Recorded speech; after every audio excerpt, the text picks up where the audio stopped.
If you two keep progressing at this rate, I might teach you guys the Rasengan when you graduate the academy.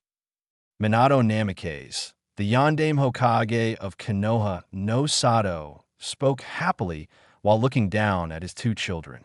Narumi Namikaze, the lone sister of the two. She had Minato's bright blue eyes, generating warmth and happiness. She had a head of brightly colored red hair, matching her mother's perfectly. Minato gave a wide grin as he switched his eyes over to his other child, Natsu Namikaze, his spiky red hair already falling into his purple eyes. He was more like his mother, with his hot-headed attitude, while Narumi was more playful, but calm and collective when the need arises. Natsu was the firstborn, taking the place as the clan heir of the Namikaze name. Both children looked up at their father, their 6-year-old eyes shining with pride and happiness at being praised by their father. "Really too, San, you mean it?" Narumi said happily, her body jumping up and down in excitement. Natsu's smile threatened to split his face, his eyes shining. "Just watch too, San. We will pass you soon." Minato barked out a laugh, smiling wide as his eyes closed due to his laughter. "Don't think it'll be that easy. I'm still the Hokage after all." "I don't know, Minato-kun. After they master the Kyuubi chakra, they might be stronger than us both." Kushina Namikaze, the wife of Minato, also known by her allies Red Death. She came out into the backyard to see her smiling family. She was filled with joy. They all broke out into laughter again, their hearts filled with happiness. Unknown to them, with the sad blue eyes looking down at them from the second-story window. This was Naruto Namikaze, the third-born child of both Minato and Kushina. He had his blonde, spiky hair, and with bright cerulean blue eyes, looking so much like his father. His lips came down into a frown. Looking at his family made his heart hurt. It wasn't until his 4th birthday that his siblings started to get special treatment. They got extra training, early lessons at the academy, present for doing just about anything. Naruto wanted nothing more than to join them, to be a part of the family he desperately needed. It was always the same excuse.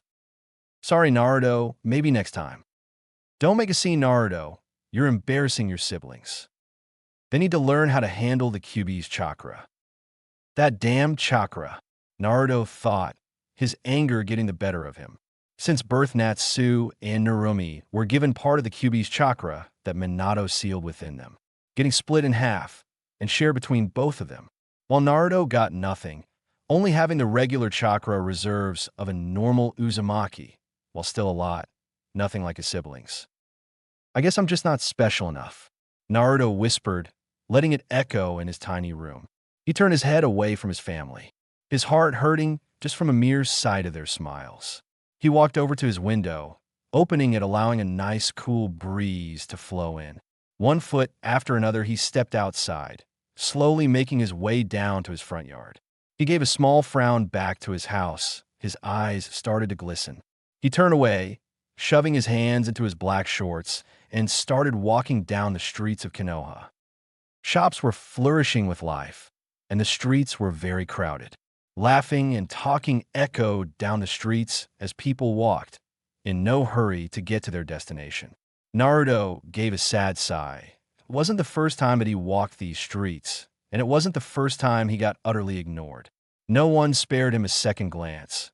Even with his family, he was left to the side, forgotten. While he sometimes enjoyed the alone time, it hurt seeing his siblings get pampered while he got nothing. Sure, they had the Kyuubi's chakra, but there are plenty of famous shinobi that aren't Jinchuriki. Minato Namikaze his two-san. He didn't have an ego. Far from it. He just wanted to be seen as the son of the Yondaime, to be acknowledged, not just a random child walking the streets. Naruto continued his walk with his mood turning more sour by the minute. He finally made it to his favorite spot in the village, Training Ground 99, hidden just next to the Hokage monument past the head of Hashirama Senju, the Shodai Hokage. Naruto walked into the center of the training field. On his left was a small little pond formed from a small little waterfall flowing down from the rocks above. He closed his eyes, adopting a thinking pose, raising his hand up, forming a hand seal. After a few long minutes, a small blue aura surrounded Naruto. It was weak, about the size of an average civilian using chakra. And after a couple seconds it vanished. Naruto gave out a frustrated cry, his hands rummaging through his blonde hair. Damn it, why can't I do it? You're not letting it flow through your coils, you're just forcing your chakra through. Naruto spun around at the new voice, a small amount of fear creeping up inside him. He looked over, and from a small forest clearing walked out a man. He was wearing a short black shirt with a very wide collar, with black shinobi pants to match. He had bandages going from his feet to his lower legs, with blue sandals. He had a small over-the-shoulder brown strap, holding his sword in place on his back. He had his Konoha headband wrapped proudly around his forehead. The man smiled down at Naruto, his onyx eyes shining with mirth. He crossed his arms over his chest. You're not letting your chakra flow. Instead of forcing it through your coils, try and control the amount of chakra you emit. Pushing it through would only cause backlash. Naruto was still a little defensive, but it did make sense what the man was saying. Taking a few steps back, he raised his hand, forming the familiar hand seal. He closed his eyes, taking in a deep breath as he felt his chakra pool start to sway. Slowly but surely, he released a small amount into his coils. The small blue aura returned as before, lasting much longer as it now started to lift small pebbles from the ground. About 5 minutes went by, and Naruto fell to the ground exhausted. He tried to catch his breath as he looked back over his shoulder. The man was still there, a big smile on his face as he clapped his hands together. Great job. That was a huge improvement. Naruto silently beamed at the praise, making his insides flutter with joy. Thanks, mister. You're awesome. The man waved his hand, his smile never faltering. Don't worry about it. I'm always glad to help young shinobi in training. Naruto's face lit up at the idea of being a shinobi, making him practically shine in excitement. He pumped his fists together, now sitting on the floor looking up at the man. Yeah, one day I'll be the strongest shinobi ever. The man let out a loud laugh, making Naruto frown at him. His eyes narrowed as he pointed at the man. Hey, mister, what's so funny? The man wiped a tear away from one of his eyes, his laughter having died down. Just you have a long way to go, kid. But you remind me of myself when I was young. It brought back a lot of memories. The man took a seat across from the blonde, crossing his legs in the process. And please enough with calling me, mister, it's making me feel old. I'm only 17 after all. You can call me Shisui Uchiha Shisui. Naruto felt his eyes go wide, and Uchiha, they were one of the most prestigious clans to walk on Konoha soils. No, through the elemental nations. Naruto looked up at the now identified Shisui in awe. Amazing. So do you have one of those red-eye things? The older male nodded, a smile gracing his lips. He pointed up to his eyes. It's called the Sharingan. And yes, most Uchiha are born with the Jujutsu. It's our bloodline. Naruto tilted his head to the side, a long blonde lock falling in between his eyes. He narrowed his eyes in concentration. A bloodline? What's that? Shisui raised an eyebrow in shock, not letting it leak through into his expression. Shisui knew who the boy was, Naruto Namikaze, son of the beloved Yondaime. From his time working for the Umbu, he heard that the Hokage's children were already getting early lessons from the academy before they enroll. Shouldn't Naruto understand the basics of being a shinobi by now? Well, a bloodline is a unique trait or abilities passed on genetically. You know the Hyuga clan, right? Naruto nodded. Well, they have a bloodline. It's called the Byakugan. It gives them the ability to see far distances through objects and can even see around them in 360 degrees. Shisui looked on to see Naruto, listening intently, his small bright blue eyes wider than saucers. Wow. So what does yours do, Shisui-san? Shisui smiled wide. Our bloodline is called the Sharingan. It allows us to track our opponent's moves, counterattack, cast a Jinjutsu with just a simple glance, and even copy other jutsus. Wow, the Sharingan sounds so strong. Are you strong too, Shisui-san? The taller male smiled awkwardly, his free hand rubbing the back of his neck. Well, I would say I'm about an average shinobi. No stronger than our village's average jounin, he said with a chuckle.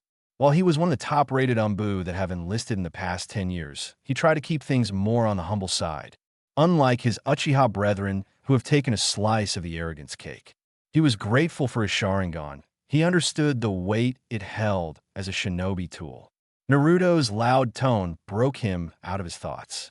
The blonde continued talking while Shisui sat and listened, throwing in his 2 cents whenever it was needed. He looked up to the sky. It was already dark, maybe somewhere around 8 p.m. Hey, Naruto, don't you need to get home? It's already past 8. Your parents must be worried. Naruto gave a low frown, his shoulders lowering down and his head staying stationary. Upon seeing the Shisui cast a worried glance in Naruto's direction. Hey, Naruto, you okay? Naruto refused to look into Shisui's eyes. He didn't want the same ignorant glance he would receive whenever he spoke about his family. Tu-san and Ka-san probably don't even realize that I'm gone. They're too busy with Narumi and Natsunai to pay much attention to me. Naruto spoke, his words shocking Shisui. Shisui adopted a gaze of worry. Why would the son of the Yondaime say something that sounded so untrue? What do you mean, Naruto? Are you saying your parents don't notice you? Naruto nodded, his tiny hands clenched into fists. They already started training Narumi and Natsu and I haven't got anything since my 4th birthday, just after they started training them. Shisui felt his eyes go wide. He couldn't believe what he just heard. He felt a sudden spark of anger course through him, and an even smaller layer of disappointment. I can't believe Yondaime-sama and Kushina-sama would do this to Naruto. Why would they, of course? Narumi-san and Natsu-san are Jinchuriki. The Uchiha thought with disdain. That explains why the boy was always out on his own and how he didn't know what a bloodline was, and by his struggle to maintain his chakra. He hasn't even unlocked it yet. He's probably feeling like he doesn't belong in that family. And tomorrow, October 10th. Hey Naruto, come over here. Naruto did as he was told, taking a few hesitant steps over to the Uchiha, refusing to look up to the taller man. Naruto felt his blonde hair get pushed up. He felt a strong hand tangle itself within his locks. He looked up to see Shisui's hand on his head, his eyes shining with warmth, giving him an affectionate ruffle of his hair. Shisui smiled down at Naruto. How about I meet you back here tomorrow at around noon, and I can help you with the basics of being a shinobi. Naruto looked up wide-eyed, his stomach fluttering at the warm look gazing at him.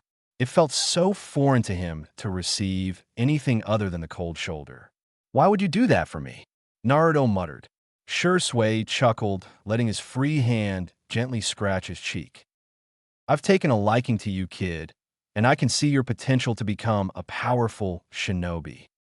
Naruto felt his eyes start to water, his stomach doing flips as he felt happiness touch his very core. He went so long without a mere smile.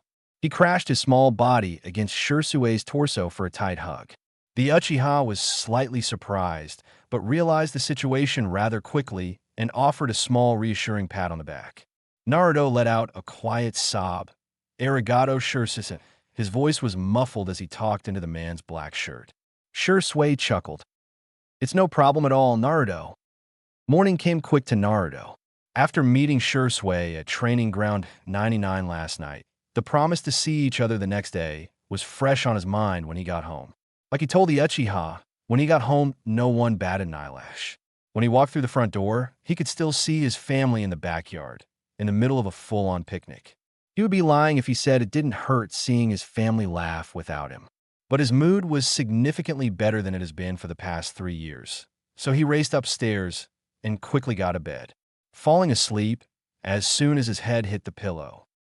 He woke up at about 7 a.m., unable to hold his excitement any longer. He never left his room. He knew he wouldn't get called down to breakfast.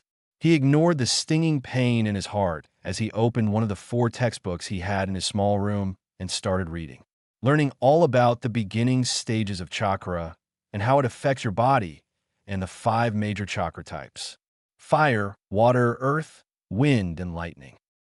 He continued his reading for what seemed like days. Finally glancing over to his clock, looking for the time.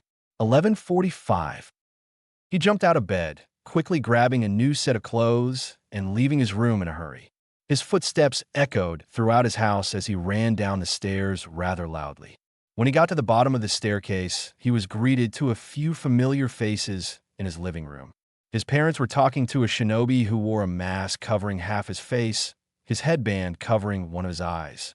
He didn't quite remember his name, though.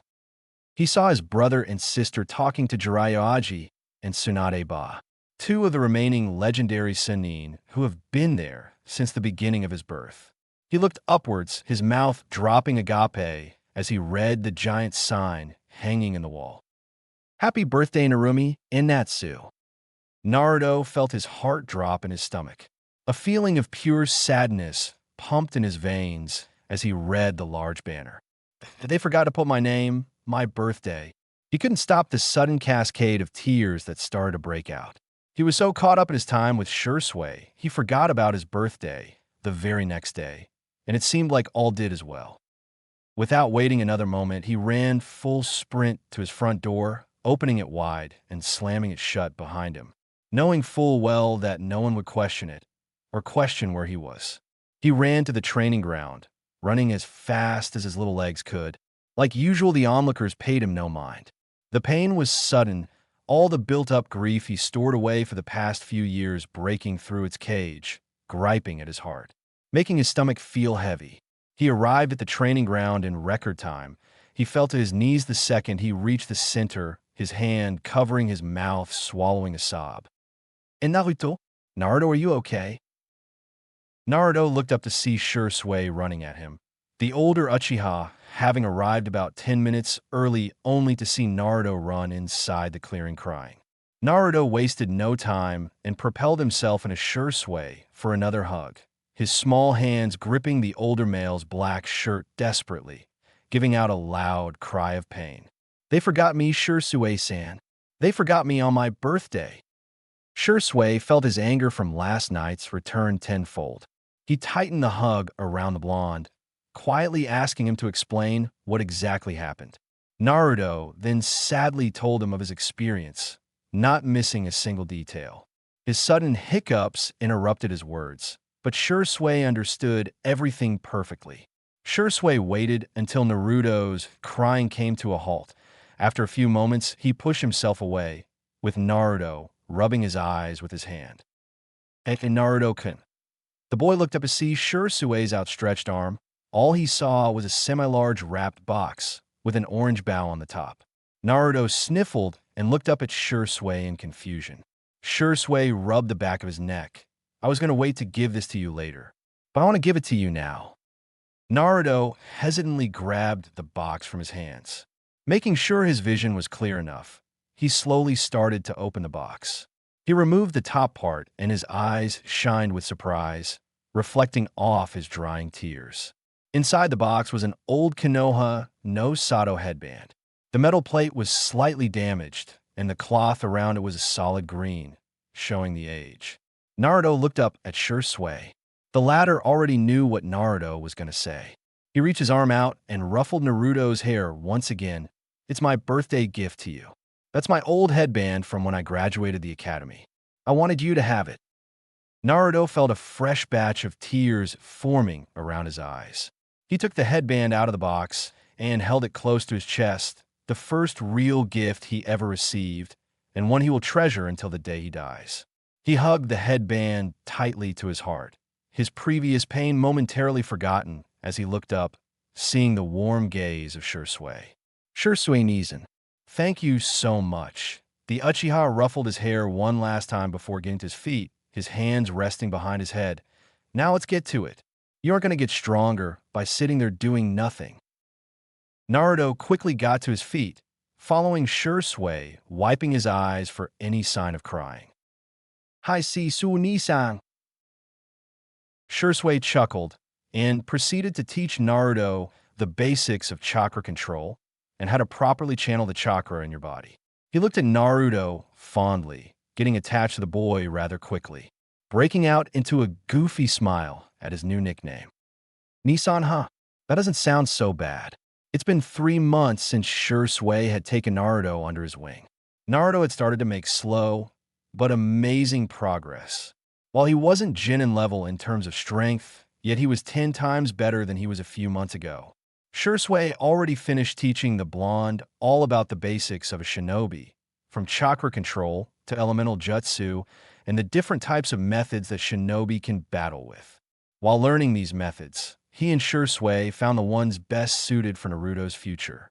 While Naruto wasn't big on Fuin Jutsu, which would have probably made his parents frown, he found unrequited love for Jinjutsu and Ninjutsu. He wasn't keen on learning Kenjutsu, and Taijutsu is a must for any shinobi for hand-to-hand combat. Another trait that Naruto excelled in was surprisingly chakra control. After learning the fundamentals with Shisui, he was given a task to expand his chakra pool along with learning how to control it. And after the 3 months, he already completed the tree walking exercise and water walking. Feel the chakra flow through your body, not too much to overload your coils.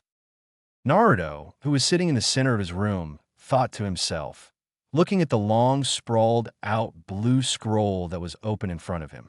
His eyes scanned over the scroll for what seemed like the 100th time. This scroll was a gift given to him by Shisui about 1 week ago. It was his first attempt at a real jutsu, not the basic academy jutsu like Bunshin, Korimi, and Hinge. No, this was his first attempt at a real nature manipulation jutsu. Having figured out what chakra nature he held, Shisui gave me a scroll to work on that corresponded with his nature. Flashback. Okay, Naruto, this is called chakra paper. This will help you figure out what chakra nature you have. Naruto reached out and grabbed the paper from Shisui's hands. It was small, no bigger than his palm. He gave a frown and looked at the paper with skeptical eyes. How will paper help with nature chakra? Shisui chucked and reached into his pouch to pull out a second piece of paper. Well, let me finish, Baka. Naruto sent a glare his way. This paper is special. It's made from a special tree that has chakra running through it constantly. With even a tiny drop of chakra, this paper will tell you exactly what chakra nature you have. Or in other words, chakra affinity. Naruto took a few moments to process the information. After seeing Naruto nod, he continued. Now, Naruto-kun watch. Just as Naruto had Shisui's paper in his sights, the Uchiha sent a small pulse of chakra into the chakra paper, and it ignited into a small ball of fire before crumbling to ash in Shisui's palm. Naruto looked on shocked. As you clearly saw, my paper caught fire, meaning that my chakra affinity is fire. If your paper wrinkles up, then you have lighting. If it becomes wet and soggy, then you have water. If it splits in half, then you have wind. And if your paper turns to dirt and crumbles away, then you have earth. Naruto nodded, finally understanding. He looked down at the chakra paper in front of him. He sent a small pulse of chakra, and the result surprised him. The paper was now completely drenched with water, the paper falling limp in his palm. Even Shisui raised an eyebrow in surprise. So that means I have a water affinity? Shisui nodded, his hand coming up to rub his chin. Yes, and a pretty strong one at that. Which is odd since I'm pretty sure neither of your parents have an affinity for water. You developed this all on your own, kid, he said with a chuckle, making Naruto beam. He reached into his pouch once again and pulled out a small blue scroll. Here, this is a D-rank water ninjutsu. I have a mission to go to, but I'll be back within the week. But I want you prancing this while I'm gone. Flashback end. In practice, Naruto did. Every waking moment was spent learning this low-level jutsu. The technique was water style, spitting fish. A low D rank ninjutsu that was mainly taught to academy students who lived in Kiri. It was a fairly simple jutsu, where the user lets out a single jet of water from the mouth. While not used for real battles, its main purpose used for infiltration missions and gaining people's attention. Okay, only 2 hand seals. Inu Ram. Water style, spitting fish. Suddenly, a small jet of water shot from his mouth, shooting off into his bedroom wall. It wasn't strong enough to create a dent, but the water dripping down was a sign of his success. Naruto's eyes lit up. He did it. He finished his first elemental jutsu. I did it. I finally did it. Shurisanizan's gonna be so proud. Hey Naruto, keep it down up there. Now hurry and get down here, dinner's almost ready. Naruto faltered slightly at being addressed by his yelling mother downstairs. It was the first time he's been called down for dinner all week.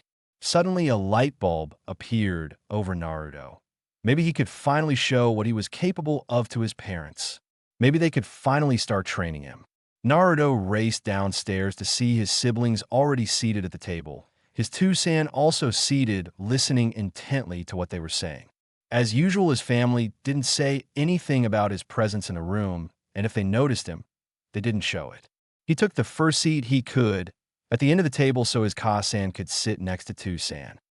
Tusan, Ka-san, guess what I learned today? Naruto yelled, practically jumping in his seat. He didn't feel the annoying looks his siblings sent his way. Minato raised an eyebrow, finally seeing Naruto since he arrived at the dinner table. When did Naruto get here? Whatever it is, I'm sure it can wait, Naruto. Natsu and Narumi were in the middle of telling me about their training with Ka-san today. Naruto felt his face start to fall. Am I really not important enough to them that they won't even let me talk? Then Kakashi Nizan said that it was already about high genin level. Narumi yelled happily, with Natsu nodding his head along enthusiastically. Naruto saw his father smile wide. It felt like a knife was plunged deep into his heart. You guys are progressing so fast. How about after dinner me and your mother show you those fire and wind techniques we promised you both? Naruto snapped his head to his father in utter shock. His eyes went wide as the two remaining children yelled happily. Yes, please too, San. I already mastered that low-level fire jutsu you gave to me last week. Natsu said loudly, making Naruto physically flinch. They already started training with their chakra nature? Kushina came up to the table, a big bowl of steaming ramen placed in the center, a huge goofy smile on her face. Oh yes, our little shinobis in training are doing just wonderful. Naruto listened to his family happily talk about how far Narumi and Natsu were along. And it only reminded Naruto by how weak he was in comparison. Sure, he had Shisui now, and he's been the happiest he has ever been in the last few months. But seeing this, his family was a constant reminder by how far behind Naruto really was. He was a shadow that the Namikaze family wanted to forget. He clenched his fists under the table, trying hard not to let any tears get by. Unlucky for him, Natsu saw his Ototo's sudden attitude change. While Natsu was slightly curious why his mother and father never really gave Naruto any attention and always refused the idea of training Naruto whenever he asked, he came to the simple conclusion a long time ago, that he and Narumi were just more special than Naruto. They were the Jinchuriki of the most powerful Bijou. Of course, they would need all the attention they could get. An ordinary child doesn't need all the extra help. He felt a smug grin glide across his face, not realizing how the next few moments will drastically affect Naruto. Aw, is my Ototo sad that his siblings are so much stronger than him?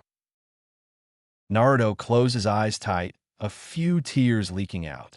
Unknown to him, his mother and father were slightly worried about his sudden shift of attitude. Natsu felt Narumi elbow him in the side, telling him to stop. That didn't deter Natsu. Of course, why would our parents waste time on such a loser like you?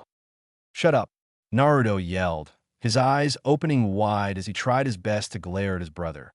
Each word felt like a dagger, slowly slicing him up. He heard his parents try and get Natsu to stop, but nothing stopped his onslaught. That's right, Baka. You're a weak loser that nobody likes. And when I'm the clan heir, I'll make sure you get what you deserve and take you out of the clan. Shut up. Without warning, Naruto's chakra began to fluctuate, his hands moving at academy-level speeds, and using the jutsu he learned just an hour ago. Water style, spitting fish. The small jet of water went ahead and shot itself over at Natsu, hitting him right between the eyes. His sudden rant was closed to a halt as he fell backwards, stumbling to keep his balance, bumping into Narumi and taking both down to the ground. Unfortunately, Narumi's leg caught the tablecloth and sent the large, oversized pot of ramen to the floor, shattering into 1,000 pieces. Both parents reacted almost instantly, with Minato catching his falling kids, while Kushina grabbed Naruto out of the way of the falling ramen. Minato helped his kids to the floor, making sure they were on their feet before looking back at Naruto. Minato sent a cold glare to his son, hoping it would come off fatherly. How wrong he was. Naruto, I don't know where you learned that, but you never, and I mean never, used jutsu like that out of spar. You could have seriously injured your brother. Naruto's tear-stricken face morphed into fear. His father's cold eyes looked down at him, while his mother looked over her two kids for any damages. Be but T2 dash. Novats, I want you to apologize for attacking your brother like that right now, Minato said, his arm pointing over to Natsu. While Natsu wasn't in any pain, he was shocked to see the use of a water jutsu. He heard his sister mutter how disappointed she was in them both. But he didn't care. He kept his smug grin as he watched his little brother try and apologize to him. Naruto couldn't stop the sudden tears. He was getting yelled at, not the brother who called him useless, weak, and a loser to the clan. He couldn't find his voice. His tongue now felt big in his mouth. All words gone, and now fear and sadness flashed in his eyes as he looked at his father, an angry and disappointed glare looking at the 8-year-old. Iimeses. Minato shook his head, irritated. That's it. Naruto, go to your room. Since you want to apologize, you get no dinner today. I expect an apology to the whole family come breakfast tomorrow morning, Minato said, his eyes narrowing at the blonde. Do I make myself clear? Naruto nodded frantically. Without saying a single word, he ran upstairs and into his small room. The looks of disappointment and anger he received by his family were now etched into his brain forever. He curled up in his messy bed, his tears staining the sheets as he sobbed silently. It wasn't fair. All he wanted was a family to love him. Naruto sniffled, grabbing the headband that Shisui gave to him and hugging it to his chest. Only Shisui Nizen truly cared about him. He's the only family he had. He finally saw the reality. How sick he was to think that this was a family. The words of Natsu snapping gently into place. He would prove them wrong. He would get strong without their help. He opened his bloodshot eyes, pushing the headband upwards and wrapping it around his forehead, pushing back his depression and changing it to determination. He will grow stronger. He has Shisui Nisan and the academy. He didn't need special treatment. He didn't need this so-called family. Using his arm, he wiped away his remaining tears. I'll become strong. I swear it. Time skip 1 year. Water style, water clone jutsu. 2 identical clones made of pure water formed at Naruto's feet. All 3 held kunai as they sprinted off toward Shisui. The lone Uchiha grinned widely as he easily dispatched both clones with a soft kick to the chest. He sidestepped Naruto's attempt to kick his stomach, taking advantage of Naruto's new opening, grabbing the blonde's leg, throwing him over his back. Naruto wasted no time as he performed a quick kawarimi, appearing to Shisui's left side. The Uchiha bent his back backwards, sending a sweep kick under Naruto's leg, making the blonde fall to the floor. Shisui moved his body until he was atop Naruto, arm around his neck in a chokehold. The whole time his goofy grin never left his face as he watched the blonde struggle under his weight. That was better. You're differently improving, my little turtle. Naruto scowled, his face pressed up against the forest floor, attempting to glare at his sensei. I said stop calling me that. Shisui only smiled as he pushed Naruto deeper into the ground. And honestly, Turtle-chan, a Jinjutsu on an Uchiha? I've taught you better than that. Naruto's body then sunk into the ground, turning into blades of grass while Shisui used his signature jutsu, the Shunshin technique, or the body flicker. In a sudden flash, he was about 10 feet away, his elbow extended out, seemingly hitting air. Suddenly, Naruto's body appeared from what looked like nowhere and flew across the training ground and impacted with the nearest tree. He spat out a small Mount Sylvia, leaving a pretty decent-sized dent in the tree. Naruto gave an audible groan, his arm coming up to rub his chest. His ribs felt like crap. He looked up to see his sensei kneeling down at him, his arms resting on his knees as he grinned at Naruto. "I'm proud that you managed to get that Jinjutsu down so fast." Naruto gave a silly grin. In the past year, since the sudden falling out of his family, he had been spending more and more time with Shisui. The young Umbu managed to take some time off of his shinobi duties to help train Naruto, and while he was more experienced than the highest academy student, he was only slightly a Genin-level shinobi. It wasn't too bad. The only real issue was understanding how the jutsu worked. He spoke as he rubbed the back of his neck, a mannerism he picked up by hanging around with Shisui. The hidden person Jinjutsu, mainly used for assassination missions. It was AC rank Jinjutsu that focused more on the fundamentals of Jinjutsu itself. It wasn't just how good your chakra control was, it was understanding how the cerebral nervous system works in order to manipulate your opponent's 5 major senses. Any shinobi could perform Jinjutsu. It was how precise your chakra control was to really make the illusion convincing. Shisui gave a nod of his head, watching Naruto get to his feet. He crossed his arms over his chest. "So Naruto, how's the academy going? Have you learned anything yet?" Naruto shrugged his shoulders, his eyes flashing suddenly with annoyance. It's been about a year now that Naruto was enrolled in the Shinobi Academy along with his siblings and all the clan heirs from the major clans in the village. And like usual, no one batted an eyelash in his direction. Even the teacher of his class was shocked when he read his name, apparently thinking there were only 2 Namikaze children. And speaking of the 2 Namikaze children, last year, during the first real fight he had with his family and hitting Natsu right between the eyes with his jutsu, the next morning he was forced to apologize to his brother and sister. While Natsu got off scot-free, no punishment, no scolding, just an imaginary slap on the wrist, while Naruto was grounded for 2 weeks, with only a limited amount of food at his disposal. He wasn't allowed to go out to eat with them, not like they would have noticed anyway, or go shopping. "I haven't learned anything at all.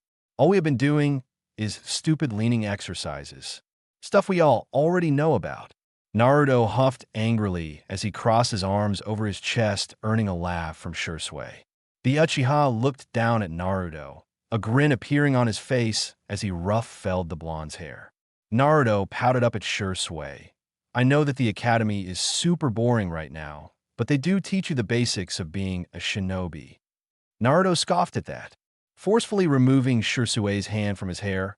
"You already taught me the basics. Hell, more than half the class are from major clans in Konoha, who already know the basics." Naruto said, taking a seat on the floor, crossing his arms with a huff. Shisui shrugged his shoulders as he leaned against the tree next to the blonde, looking at Naruto with a fond smile. "Well, you still have a ways to go, Turtle-chan. It won't be easy getting all the way to the top." Naruto blushed deeply as he jumped to his feet, glaring at his sensei. Stop calling me that, damn it." "Hey, it's not my fault. I caught you playing with some turtles when I got here." Naruto huffed in annoyance as he tried to push down his growing blush.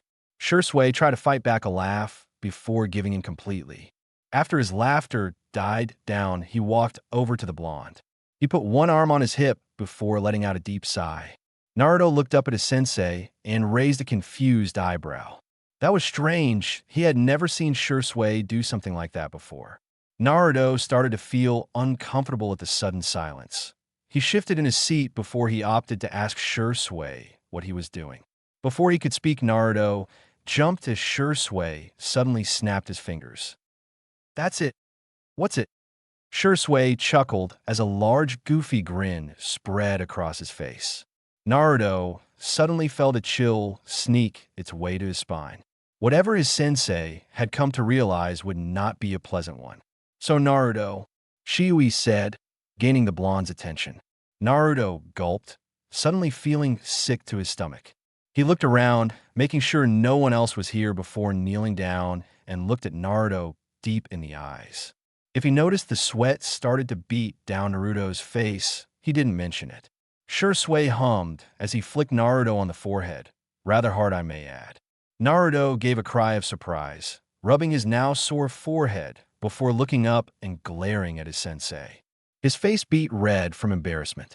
Before he could yell at the older man, he saw a pretty good size scroll in his hands, thrusting it towards Naruto.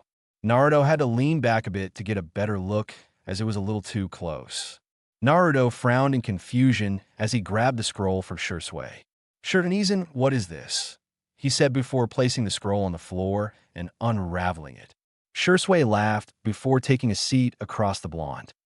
"Well, I've been trying to think about the perfect thing to finally boost your training into overdrive. And this," he said, pointing at the scroll, "is what I have come up with." He finished, and Naruto nodded his head in excitement. Once he opened the scroll fully, he placed his hand on the little sealing array in front of him, channeling a small amount of chakra into it. A sudden poof went off, and Naruto swung his hand in the arm, trying to rid the smoke that obscured his vision. After the smoke cleared, he finally was able to see what was inside. Naruto raised an eyebrow in confusion, looking between Shisui and the revealed items. "I don't understand. They look like big magnets." Naruto deadpanned, making Shisui break out into a fit of laughter. Naruto frowned in confusion. He didn't know what was so funny. After Shisui regained his composure, he held up one of the magnets, as Naruto called them, and told the boy to stand up.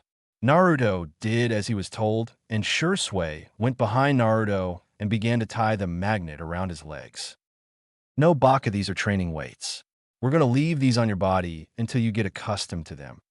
Naruto groaned as he felt his legs start to become heavy. He found it a lot harder to maintain his posture. He felt Shisui start to tie the remaining weight onto his arms now. "I still don't get it. How is making me heavy?" "Training," he said as he slumped his arms down from the sudden weight. "These weights will get your body used to them. And once you get used to them, you will feel that your muscles and body will have grown stronger. And you will see that once you take them off, after a while your body will feel as light as a feather, making it real easy to move, therefore making you faster." Naruto looked up dumbfounded. These simple weights did all that. That was incredible. Wow, that's amazing. So how long do I have to keep these on for? A few days?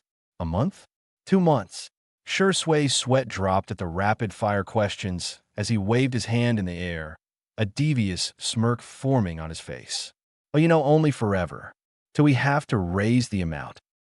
Naruto felt his face fall. His excitement evaporated almost instantly as he looked it upwards, his innocent eyes wide open. A deafening silence fell in the clearing as Naruto digested the words that were fed to him. Forever? Like he ever. Shisui nodded his head, trying his best not to bust out laughing. "Well, of course, Turtle-chan. You have to keep raising the amount and keep them on constantly to get used to them. So get used to sleeping with them." Naruto finally gave in and fell to the ground, but he wasn't sure if it was because of the new weights on his body or his broken morale. Shisui rubbed the back of his head in amusement, lightly tapping the blonde with his foot to gain his attention as he picked up the second scroll that was with the weights. While on the ground, Naruto turned his head as he saw the scroll get picked up. He didn't even notice there was another scroll. Shisui placed it next to Naruto. "Make sure you read this scroll. It's a B-rank Jinjutsu that's pretty difficult to pull off. Now, if you don't learn it by the time I come back from my mission, don't feel discouraged," he said. After knowing Naruto for the past year, he really started to understand the blonde on a deeper level. He knew that Naruto would likely start to feel insecure and tell himself he wasn't good enough if he didn't learn a jutsu quickly, especially if it was AB rank. Sure, it isn't the most difficult jutsu out there. It really was only AB rank since it used a good portion of chakra to cast it. But knowing Naruto, he would berate himself constantly for it. It is pretty complicated, so take your time with it. I'll only be gone for about 1 week. Naruto frowned as he picked himself off the ground, rather sluggish, still getting used to the large amount of weights on his body. He forgot that Shisui was supposed to leave on a mission today. Still, he was happy that he took time out of his busy day to come teach him a few things. But he would show Shisui that he could learn this jutsu with no problem. While he was more excited than usual since this would be his highest rated jutsu, it did send some nervousness into his system. But he would make sure to complete it. No, master it before he got back. Naruto grabbed the scroll, and something finally dawned on him. Hey Shisui, where did you get this scroll? You suddenly just had it with you. Shisui raised an eyebrow at the blonde before shaking his head. No, when I figured out what to get you, I quickly left and threw the scroll together from home. Naruto's eyes grew to the size of saucers, his mouth falling open in shock as he stared starry-eyed at his sensei. Wait, you left? But I didn't see you move. Naruto screamed, and Shisui gave a hearty laugh. Come on, kid, they don't call me Shisui the body flicker just for fun, he said with a grin as he saluted his student and with his free hand pointed at the scroll in Naruto's hand, making the blonde avert his eyes. Now I'll make sure to study. See you in a week. Shurs, UI? Naruto looked back up to see that he was already gone. Not a single trace of Shisui left in sight. Naruto looked in awe, not believing his sensei was capable of something so cool. This only seemed to push Naruto more into proving that he was a culpable shinobi. So without wasting any more time, he jumped into a seating position and unraveled the scroll, not wanting to let any motivation go to waste. Now let's learn this jutsu. God, this is impossible. Naruto yelled as he threw his body backwards onto the forest floor, looking up into the beautiful blue sky as he threw his arms out as well. They hit the ground with a loud thud as he still wasn't used to his new weights. Naruto huffed as he glared up at the sky, his eyes picking one cloud out of the many masses and sending a chilling glare its way. This is all your fault. This is supposed to be an easy jinjutsu to learn. Why can't you just work with me? He screamed at the cloud. His anger started to get the better as he yelled empty threats at the large mass of water vapor.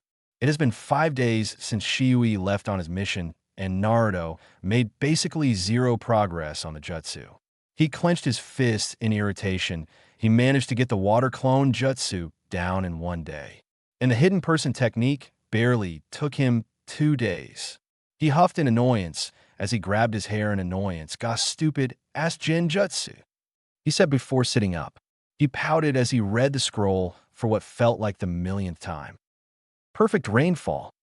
An illusion which changes the atmosphere into sudden acid rainfall that burns one's skin if touched. Must use a good amount of chakra in order to perform this technique, needing enough to trick the sense of one's body.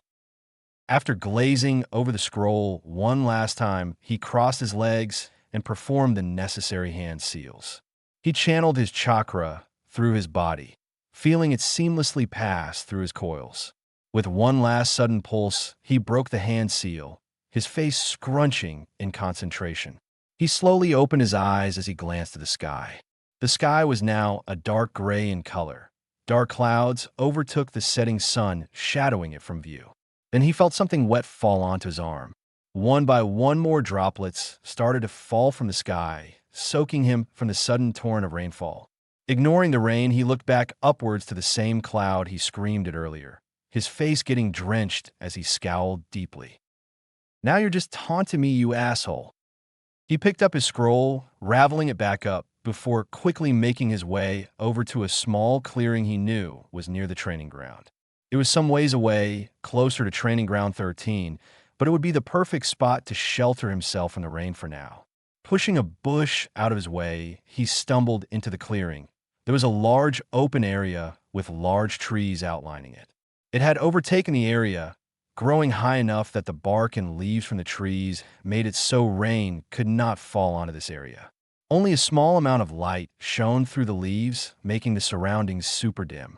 Naruto stopped his trek as he heard a kunai wince by, his eyes growing wide as he followed the sound, only to see the weapon embed itself into a poorly made target on one of the trees. Looking back into the clearing, noticing a vague silhouette in the center. Letting his eyes adjust to the lighting, he was able to make out the Chunin uniform the person was wearing, along with a head of unkempt onyx hair. He saw her open her eyes, silently transfixed as bright ruby irises caught his attention. She abruptly jumped to her feet kicking upwards. Her bright red pants captured his attention, not noticing her reach into the pouch on her waist and sending 3 more kunai into their designated targets. Jumping in the air with a flip, her legs extended out, smashing a target to pieces before spinning a kunai into her free hand. Using the blade, she stuck into the ground, gripping the hilt, and spun herself around, propelling herself back up into the air for extra momentum. Naruto watched in awe as he witnessed the woman train. He couldn't believe his eyes. He had never seen anything like this before. And before he knew, he had to shield his eyes as the clearing erupted brightly. A large fireball exploded into the clearing, lighting up the area. She sent another one in the sky using the force to propel herself back down towards the ground. Naruto watched as she landed back onto the ground gracefully. Not a single flaw in her step or mistake in her posture. Naruto was starstruck at seeing first-hand fire manipulation. Shisui never used jutsu when they spared or showed off any of his skills other than taijutsu. So seeing real jutsu from somebody else was awesome. Before Naruto could expel his excitement, he felt something sharp go against his neck. He froze as he glanced down to see a kunai pressed up against his neck. Fear started to leak through him as he noticed the girl he was previously watching was now nowhere to be seen, and the scorch marks that were left behind from the fire jutsu also vanished. Trying to calm down his increasing heartbeat, he looked behind him to see the precising red eyes of the girl he was just observing. He felt the kunai press deeper into his neck as panic spread. "Who are you and why are you watching me? You some sort of perv?" Naruto shook his head, sacred beyond belief. No, I was just passing tea through WW when I saw you. I swear," he said frantically. The woman hummed in thought as she finally got a good look at the person she held captive. He was young, much younger than she would have thought from his presence. She sensed him the moment he got in the clearing and waited to see if he was going to reveal himself or not. When he didn't, she decided to act first. After all, it's not the first time someone was spying on her. And he didn't seem like the pervy type. After all, he looked like a normal academy student. She pushed down her shame at putting a kunai to the young kid's neck, and she would have sworn the kid looked a little familiar. She removed the blade from his neck and put it back safely in her pouch, making Naruto sigh in relief. He definitely will never tell Shisui-san about this. Naruto looked back at the girl, kicking his feet a little in embarrassment. "I'm sorry, miss. I was training and it started to rain, so I decided to come here. If I knew you were here, I wouldn't have come," he said, embarrassed. Not being able to look the tall woman in the eye, she offered him a small smile, clearly amused by the kid's antics. But she did feel a little guilty. No, I should be the one apologizing. I overreacted quite a bit there." Naruto shook his head at her, putting on his biggest smile. "No, I understand. If someone was watching me, I would be freaked out too," he said, making the older woman laugh a bit. He put his hand out, extending it to the woman. "Naruto Namikaze, it's good to meet you," he said happily. The woman widened her eyes a bit, so that's why the boy looked familiar. Taking in his features once again, the 7-year-old boy resembled his father greatly. The lighting in the clearing made it hard to distinguish all his features exactly. The woman offered a gentle smile before accepting his hand. "I'm Kurenai Yuji. A pleasure to meet you, Naruto-kun." Naruto felt his cheeks start to burn from the affectionate suffix. He scratched the back of his head as she looked at the boy amused, taking in his features one more time. "No wonder you're all soaked. I had no idea it was raining," she said before walking past the blonde and back into the wide-open clearing. Naruto followed after her, watching as she performed several hand seals. Illumination factor. Right before Naruto's eyes, the whole clearing became clear as day. His eyes going wide as the trees above them opened up, revealing a bright blue cloudless sky. Naruto looked around amazed, not believing what Kurenai had just done. Kurenai turned back towards Naruto, looking into his shocked blue eyes with mirth. "How did you do that?" "It's a simple jinjutsu. It's still raining in Konoha, so I just made it so it was clear sunny skies for us alone," she explained, and Naruto perked up at the mention of jinjutsu, practically jumping in place. "Wait, jinjutsu? Are you good at Jinjutsu, Kurenai-san? Kuriani nodded proudly. Her eyes took on a serious note. Yes. In fact, I'm striving to be the #1 Jinjutsu user in all of Konoha. It's what I specialize in, she said, and Naruto looked up at her in awe. The feeling of pride that Kurenai let wash over her body. She straightened herself as Naruto started to ramble about his own training of Jinjutsu. As he was talking, she couldn't help but wonder what the youngest child of the Yondaime would be all alone out here training. Curiosity flashed within her mind as she focused her deep red eyes on the boy as he talked. His tone seemed happy, but she could easily recognize the underlying pain hidden in those endless ocean eyes of his. But regardless of the pain, they held such warmth that she had never seen before, especially not in someone so young. She watched as he brought one of his hands up to scratch the back of his head as he talked, noticing the tic that he had displayed in their earlier meeting. Kurenai smiled slightly at the gesture. The boy had a cute expression when he was flustered. She blinked, finally noticing the black scroll he had in his other hand. And I just can't get this Jinjutsu down, and I've been trying for the past 5 days. What kind of Jinjutsu is it? Naruto blinked, handing the scroll over to Kurenai. Kurenai gave a quick thanks before taking a seat on the floor, motioning Naruto to do the same. After opening the scroll, she read over the contents before raising an eyebrow in confusion. Naruto noticed her sudden look. Is everything okay, Kurenai-san? Kurenai nodded, without looking away from the scroll. Where did you get this jutsu, Naruto-kun? Naruto tilted his head at the question. Shirtanizan gave me this scroll before he left on his mission a few days ago. Kurenai hid her surprise at the mention of Shirsui's name. How could she not know who he was? He was assigned as captain to one of her missions a few months ago, and he was one of the best shinobi she had worked with. He listened to the whole team and any ideas that they had, and even supported the team and was open to suggestions. Not to mention him being of Uchiha descent, he didn't act like one at all. Most Uchiha were arrogant and outright rude. Whenever she worked with another Uchiha, they scoffed at her for pursuing Jinjutsu, telling her it was useless to try and outbeat an Uchiha in Jinjutsu. Shisui was a polar opposite in every sense of the way. He was kind, humble, and when he was told of her dream, he was ecstatic, telling her he hopes to see her at the top one day. Sneaking a glance back over at the worried Namikaze next to her, how did Naruto and Shisui cross paths? Shisui was a pretty busy shinobi, but he seemed to spend enough time with Naruto for the boy to harbor an affectionate nickname for the man. It seems there is more to Naruto Namikaze than meets the eye. She turned the scroll back over to Naruto. What exactly were you having trouble with? Naruto slumped down and looked at the ground embarrassed. I don't know. I'm using the right amount of chakra and the right hand seals. But when I try to cast the jutsu, it won't work. Kurenai nodded at his explanation. Standing up, she dusted her legs before asking Naruto to demonstrate and try to perform the technique.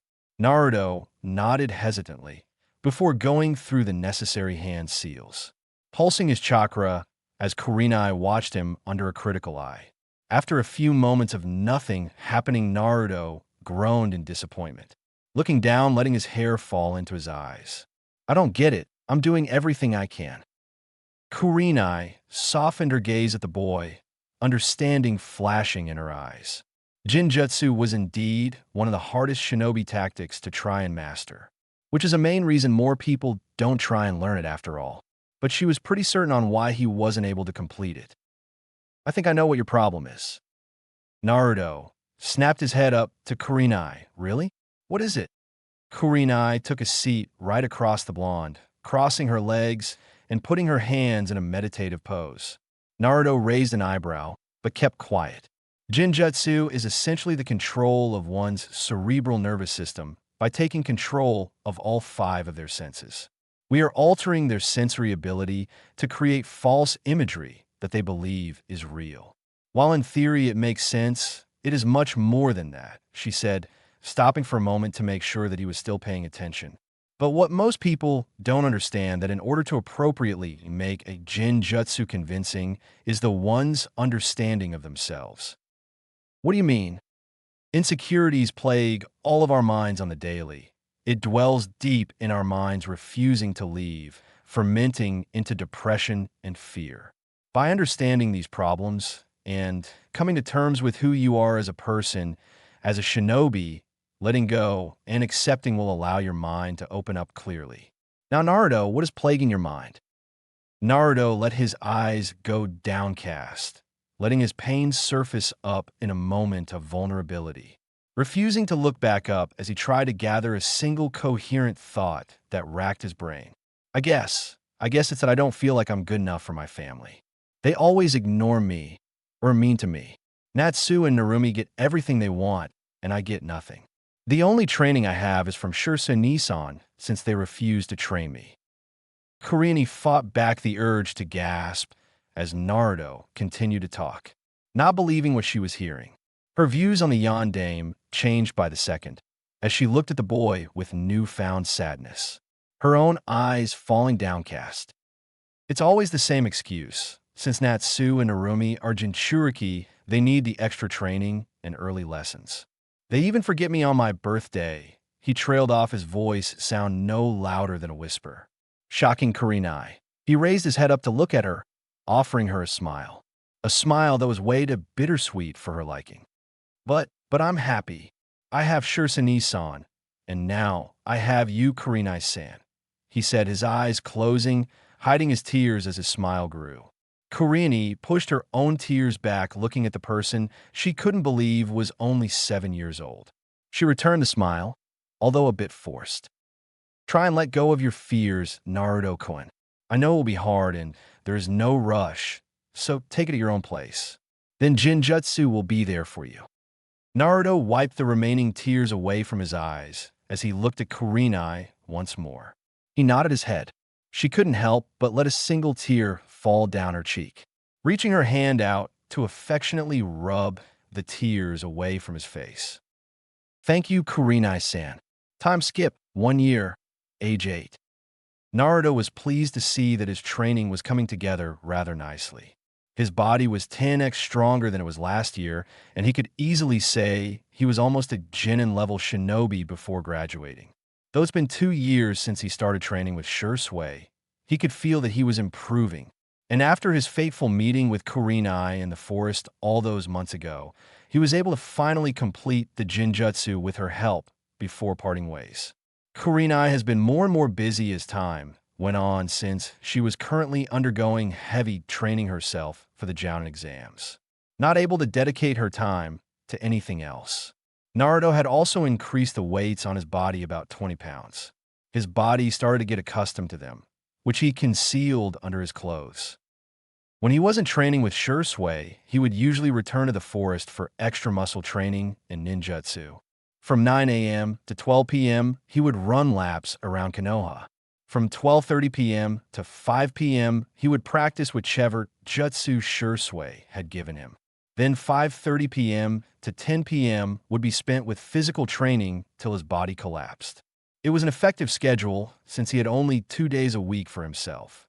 Shisui occupied his time Monday through Friday, so Saturday and Sunday were his only days to himself.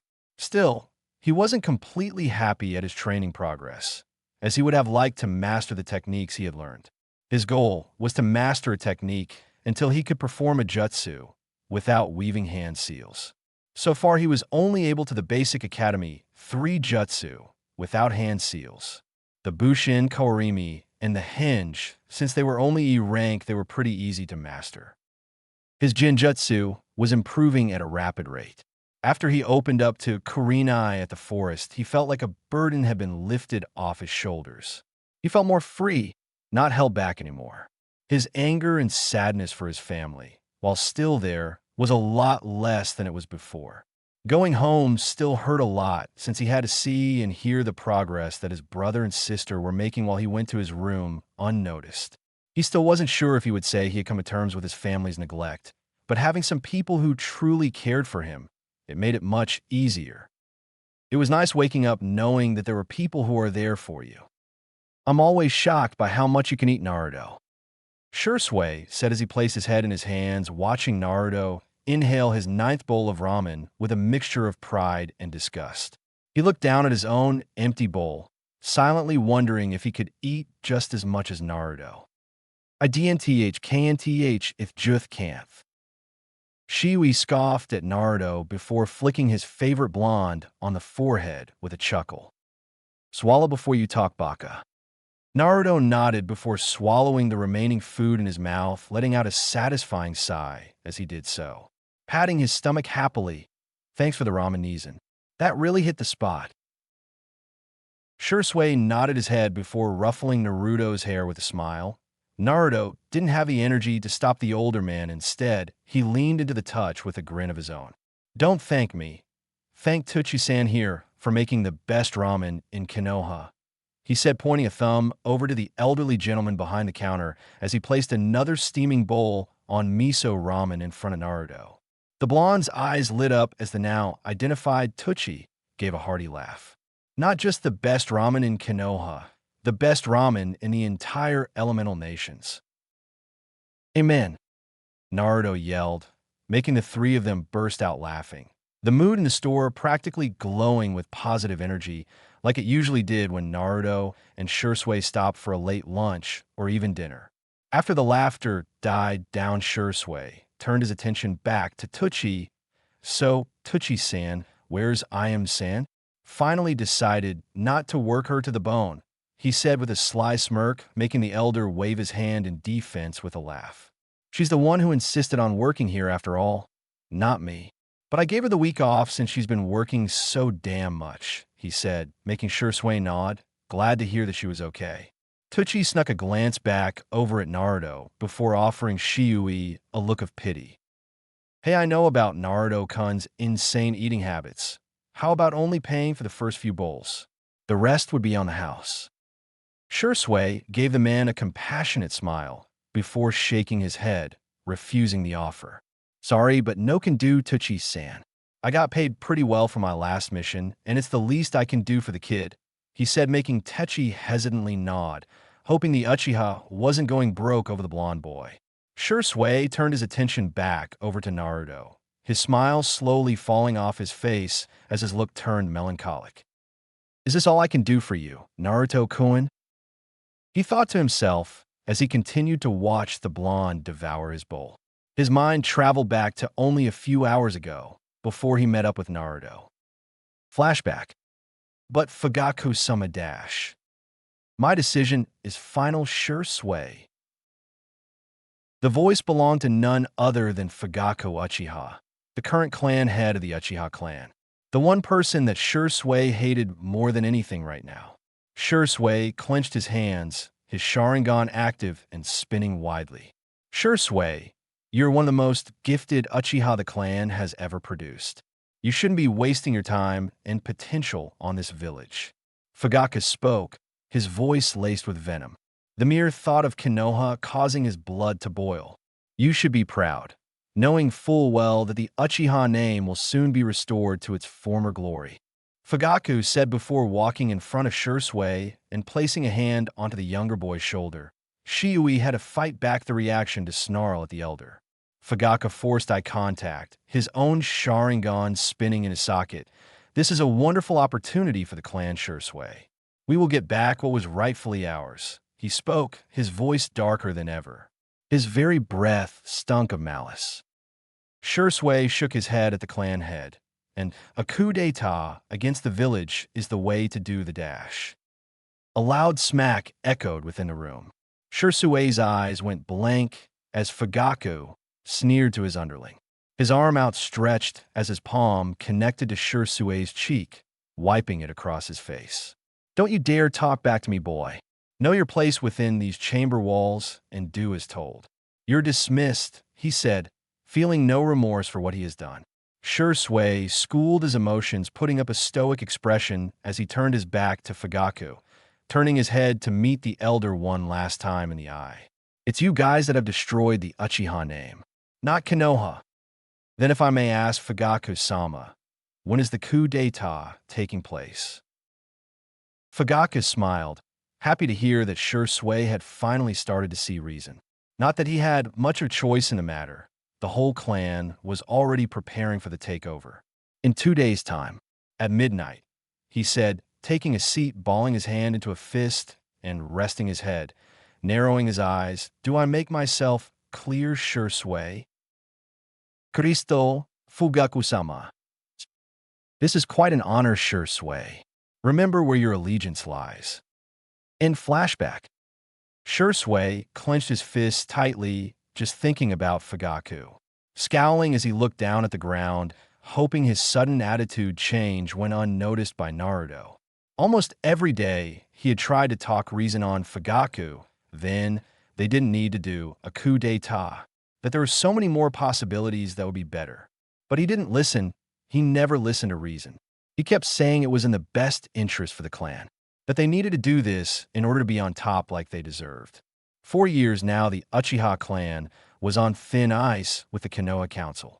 They were the prime suspects of the QB no Kitsune's sudden appearance in the center of Konoha all those years ago. Being stated that multiple cases have been showing up giving evidence that the QB did in fact show signs of a Sharingan, potentially showing the use of an ocular Jinjutsu while attacking. The Uchiha was forced to give up 35% of all their clan compounds, as well as the official closing of the Uchiha military police. Not only that, but they were now getting taxed heavily, about 9% more than the Hyuga clan. While Shisui did feel targeted, since he was a holder of the Uchiha name, he was slightly appreciative that the clan was starting to get put in check. They had become too arrogant and self-centered. The once beloved clan was slowly losing its respectable name. Shisui gave a small sigh. Leaning his head upwards, the clan was now in the midst of planning a coup d'etat to overthrow Konoha no Sato in 2 days. He hoped he would wake up and this would all be just a crazy fever dream. But he still had one plan up his sleeve. "Hey, Naruto." Naruto looked up to his knees and tilted his head, ramen noodles hanging from his mouth with his chin covered in broth. Despite the internal battle Shisui was forced to fight in, he couldn't help but smile at his student. He couldn't help it. Standing up from his seat, he threw a hefty amount of bills on the counter, enough to cover the entire bill plus some more, thanking Tucci for the meal. "Come with me." Naruto wiped his face until it was ramen-free as Shisui walked out of the stand. The blonde placed his half-empty ramen door on the counter and quickly left to catch up to his sensei. Naruto was starting to get more and more nervous the longer they walked in silence. In the past 2 years, Naruto had never seen Shisui look so serious. It was starting to worry Naruto greatly, but he opted to stay silent until they reached wherever they were going. If it was as serious as it seemed, then he really didn't want to make things worse. Shisui glanced back over at Naruto as they finally reached their destination at Training Ground 7. Walking over to a group of trees, Shisui leaned on the tree as Naruto did the same. The black-haired man looked up into the darkening sky, letting the soft spring breeze wash over his body. One of his hands was in his pouch and was fidgeting with a large black scroll nervously. Looking back at Naruto, he noticed that he looked ready to burst like an anxiety balloon any moment. He grinned slightly as he kneeled down to the boy's level as he ran his hand through the blonde's locks. Naruto started to calm down at the touch as he looked at Shisui, blinking in confusion. "You know, Naruto-kun, I'm really glad I met you all those years ago." Naruto brightened up at his Nizin's words, a light pink tinging his cheeks as he nodded enthusiastically to Shisui.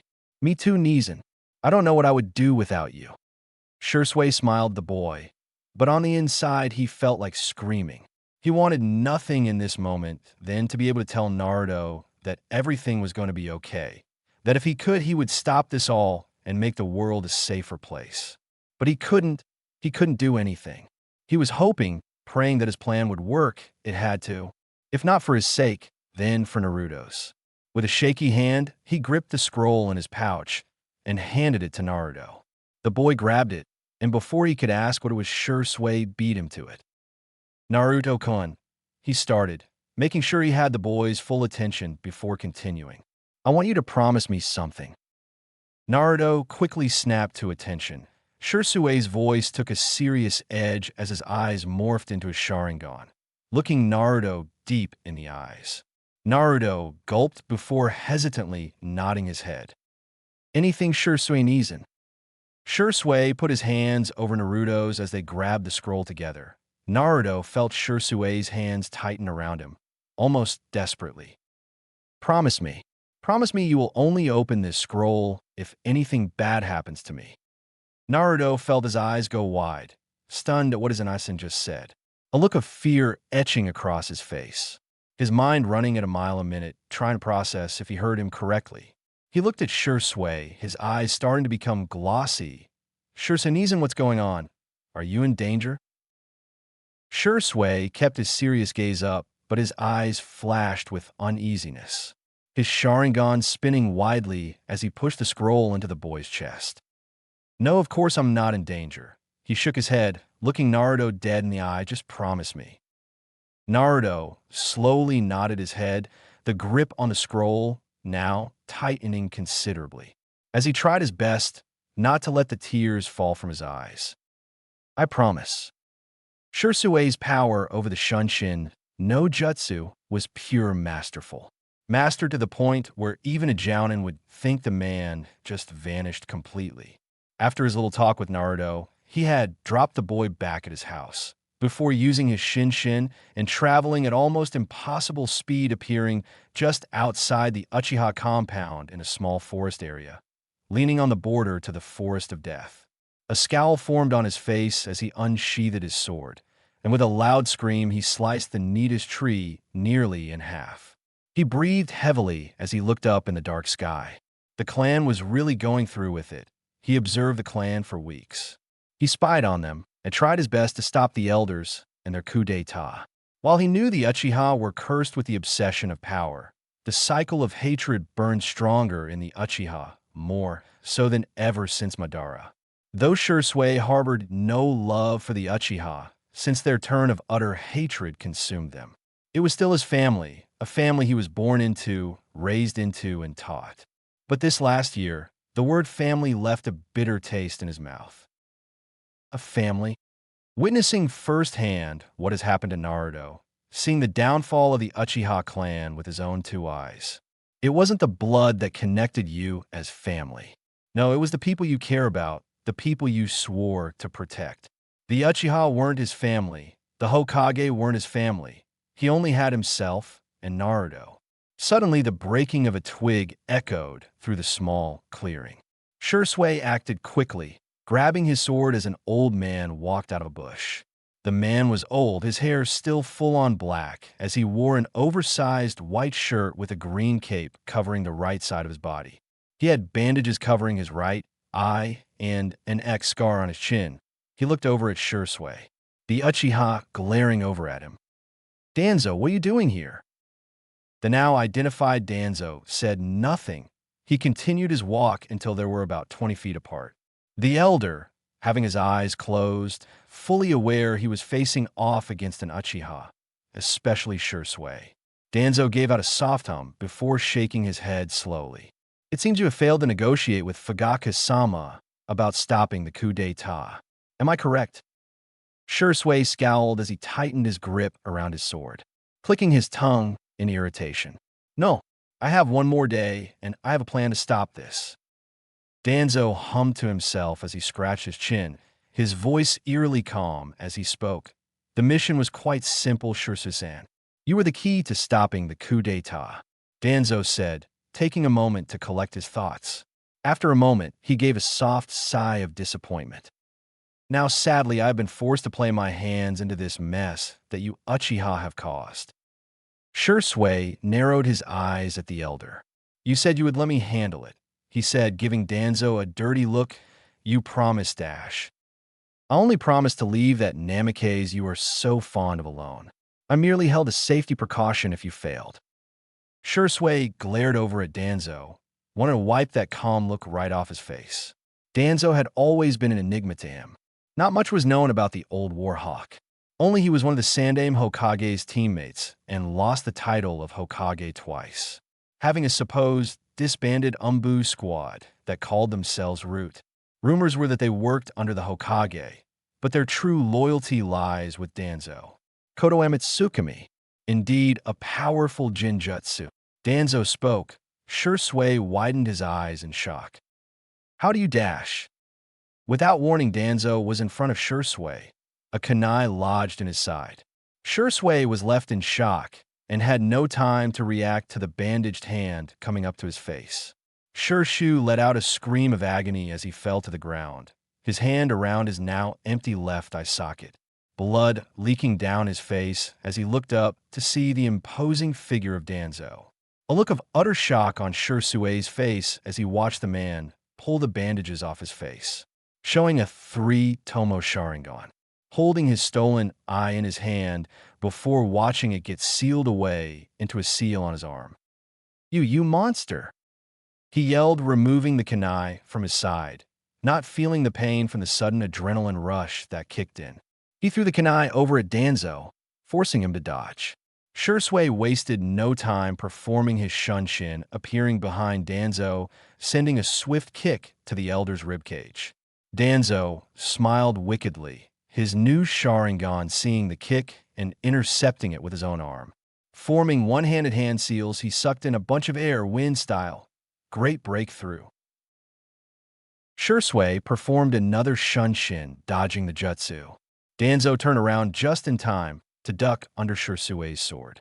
Shisui, expecting Danzo to dodge, swung his sword into the ground, pushing off the hilt, increasing his speed, and sending a swift kick into Danzo's stomach, sending him flying into a large oak tree.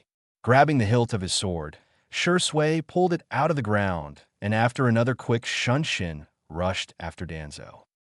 Danzo snorted at Shisui, flipping a kunai over his hand. Squeezing the handle of his kunai, he swung backwards. With a loud clang, Shisui's sword was blocked by Danzo's own blade. Shisui gritted his teeth at the man, applying more pressure to his sword. Danzo sneered, trying his best to hold Shisui back from the sudden pressure. You bastard! This is the last time I let you order people around. I'll make sure you die by my hand today, you damn thief. Danzo let out a loud shriek of laughter, his stolen Sharingan spinning like crazy, his eyes open wide with sudden glee. You are a fool. You would think I would just come and attack you for no reason. Shisui gritted his teeth in disgust of the man, suddenly knocking the kunai out of his hand and bringing the sword down, slicing Danzo's right arm. Danzo gave no indication of being hurt, only a huge smile, his bandaged hand coming up and grabbing the sword by the blade. Shisui looked over at Danzo in shock. This guy's fucking crazy. You still think you are the only one I gave a mission to Baka. Your whole talk with Fugaku, with so many guard around. I knew you would have failed, that's why right now. He said, forcing the blade out of his arm. No blood leaked from his hand as Shisui widened his now lone Sharingan, eye in anger. Appalled by Danzo's sudden hysteria, Danzo motioned Shisui to look up, only to see a large pillar of smoke coming from the Uchiha compound. Shisui almost lost the grip on his sword, a sudden burst of shock entering his veins as Danzo released a displeasing cackle of laughter. Danzo nimbly ducked under the boy's arm before jumping across the clearing, his hand coming up to hide his face, only showing the shape of his Sharingan. Mission details: Uchiha Itachi, slaughter the Uchiha clan starting at 11 p.m. No survivors, effectively stopping the coup d'etat, his laughing getting louder and louder until it was borderline maniacal. Shisui felt his anger grow into pure, deep animosity, his fists going tight as he looked over at Danzo in utter hatred. Shisui charged, both unaware of the thumping of footsteps running their way. Danzo smiled, his cracked expression wide with glee as he aimed a kunai at the Uchiha's heart. I'll fucking kill you. Shisui Nizan. Shisui suddenly faltered, his sudden anger turning into fear as he watched a familiar blonde boy race over to him. Shisui suddenly lost his footing. The pain that he got inflicted on him at the beginning now started to resurface. He tumbled forward, watching the kunai come down at him, as Naruto finally reached him. Nizan. All there that was seen was blood. Naruto fell to the ground, a loud, death-screeching scream came from the boy's mouth as he held both hands up to his face, his body pulsating rapidly. Blood leaked down Naruto's hands as he gave a loud cry of pain. Shisui raced over to the downed blonde, grabbing his shoulders as a few tears leaked from the Uchiha's lone eye. Naruto! Naruto, are you okay? Naruto couldn't even shake his head. The pain was excruciating. His eye was on fire. The blonde's tears mixing with blood, making it burn even more. It hurts so much. Naruto cried. Nezen, please make it stop. Please. Please. Naruto begged helplessly. Shisui felt his heart shatter, all thoughts about the Uchiha gone from his mind, now only occupied with Naruto's safety. Shisui gently grabbed Naruto's hands and slowly moved them away from his face. Naruto whimpered in pain as the cold air blew into his newly formed wound. He gave out a sudden cry. Shisui went pale. A small piece of Naruto's left eye rolled from underneath his hand and across the grass. A sliver of his blue iris mixed with his blood stared right back at Shisui. Shisui felt sick to his stomach. He softly rested Naruto's head against his chest, making sure not to irritate the wound even more. Shisui heard the soft footsteps behind him and turned his head to see Danzo looking at him. The bandages back over his face, covering his right side once again. All previous signs of insanity now gone from his facial expressions, now replaced with the diplomatic elder everyone knew. He stayed silent for a moment, kunai still drawn as he walked over until he was behind him, the cold steel resting across the warm neck of Shisui. The Uchiha shut his lone eye, the cries of Naruto echoing throughout the clearing as he clenched Shisui's blood-soaked shirt. If it's any consolation, there was no other way this could have gone, Shisui-san. Shisui shook his head sadly, his free hand softly caressing Naruto's blonde hair. You are wrong, Danzo. There's always another way. You just weren't willing to find it. Danzo shut his eyes, shaking his head at the man's unwillingness to understand. As promised, I will leave the Namikaze child alone. Shisui gave a thankful smile, his lone eye turning upside into a U shape. He gave a soft sigh, awaiting death, ready for its cold touch. But death never came. Suddenly the cold steel left his neck as a loud smack was heard as Danzo was suddenly gone. An array of trees, now tumbling down with a trail of dust going deeper into the forest. Shisui looked upwards, only to see a sudden masked figure. He wore a long, solid, dark blue trench coat with a wave on the front. His mask was a soft pink, only showing a head of straight brown hair. The cloaked man tilted his head at the two people on the floor. He looked around. Traces of blood were everywhere. Trees were destroyed, and signs of jutsu were most definitely used. The masked figure bent down until he was eye level with Shisui. The Uchiha looked on in worry for Naruto. He tightened his grip around Naruto, making him whimper again, an action that didn't go unnoticed by the stranger. What happened to the little one here? His voice was surprisingly soft, coming off more feminine. Shisui looked down at Naruto in sadness. He jumped in front of a kunai for me. It completely destroyed his eye. He spoke, letting out a sudden cough in pain. The masked man nodded. He looked back at the young child. He was unconscious, no doubt collapsing from the sudden pain. He pushed his mask to the side, showing a lovely shade of pastel pink eyes, catching Shisui's attention. It seems you care very much for this Namikaze child. Shisui stiffened, but was held back by the masked man waving his hand. Don't worry, it doesn't matter to me where he came from. The man spoke silently, putting Shisui at ease. The Uchiha let out another cough as the pink-eyed man reached into his pouch, pulling out a small-sized urn. He placed it on the floor and looked back at the Uchiha. He motioned for Shisui to lay the boy down. After a few moments of Shisui not complying, the man sighed. I'm merely going to heal him as best I can. Shisui reluctantly agreed, laying Naruto flat on his back. The masked man lifted the boy's shirt up, slowly grabbing some ink and writing on Naruto's stomach. Shisui questioned the man in between coughs about the man's method, and he looked at him. It's a seal array. Shisui raised an eyebrow, but stayed silent. The man grabbed the urn and motioned Shisui to put his hands out and grab on. The man whispered to Shisui, making his eye go wide. His lone onyx eye looking at the man in utter shock. But how do you dash? It's the group I am in. Adarashi, a group formed to fight back against the Akatsuki. That is why, he said, pointing at the urn now resting in Shisui's hand. I have that. Shisui silently nodded his head, not quite understanding the whole situation. He looked back at the prone figure of Naruto. His left eye entirely gone as the blood finally dried around his eye socket. His body felt weak. He knew he wouldn't survive this. He already lost more blood than he should have. Only staying alive for Naruto's sake. Even so, he felt a content smile on his face. He pulled his free hand upwards and around his remaining eye. The masked man watched in silent surprise.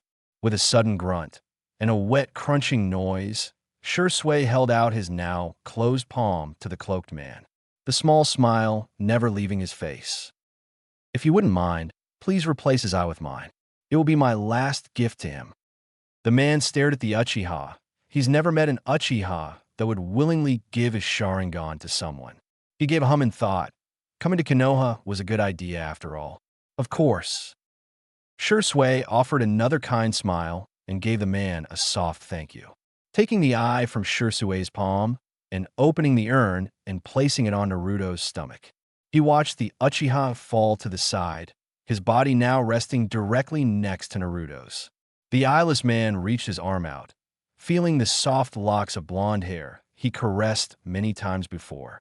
I guess neither of us would have ever thought this would ever happen, huh? He said, chuckling to himself. His smile growing wider. I love you, Turtle-chan. You were the baby brother I always wanted. Shisui said, a laugh escaping his mouth. Make sure you train hard. Always eat your vegetables even if you don't like them. He spoke, his voice getting quieter. Please live your life the way you want it. Make friends. Be happy with who you are, he said, his smile growing wider as he felt his life start to fade. There is so much more I wanted to teach you, Naruto. If only I wasn't weak, I would still be here, able to protect you, he said, as imaginary tears cascaded down his eye sockets. He gave a sudden chuckle, his grip trying its best to grab as much of his blonde hair as he could. His eyes shut and his head rolled back. Maybe you're not my little brother, but the son I always dreamed of having. And with that, Shisui Uchiha breathed his very last breath. Entering the eternal silence with a smile on his face, the masked man closed his eyes, mourning for the sudden shinobi that had just passed away. Very few shinobi were like him. The cloaked figure sighed, glad to see the man die with at least a smile on his face. Looking back down at the blonde, he would make sure this boy would live. Weaving through Hondeals, he smacked his open palm on Naruto's bare chest and won over the blonde's destroyed eye. Secret sealing art, conceal.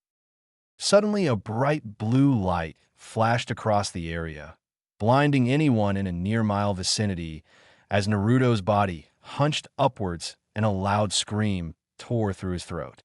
This lasted for what seemed like years for Naruto, but was merely just 5 minutes. As fast as it came, it seemingly vanished.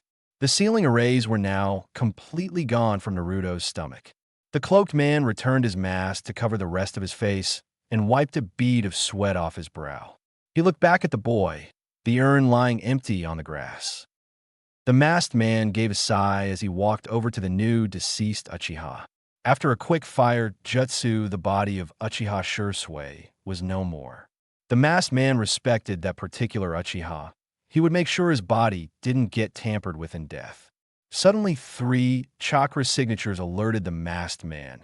With a quick shunshin, he left the area almost instantly. Time skip. 1 week. You damn baka. Do you have any idea what you've done? Do you not understand how utterly stupid this was? The familiar masked man let out a bored sigh. His pink mask was hanging at his side as his pastel eyes closed in annoyance. His hair now a light gray color, while his eyes stayed the same pink. He moved his hand to his head, shaking his hair, making it messy. Yeah, I know what I did. I'm the one that did it after all. He spoke, the last part coming off as a whisper. You don't have to worry, Akira. I know exactly what I'm doing. Akira scoffed loudly and looked over at the cloaked figure. Her amber eyes looked over at him in anger. I don't care if you know what you're doing, you know.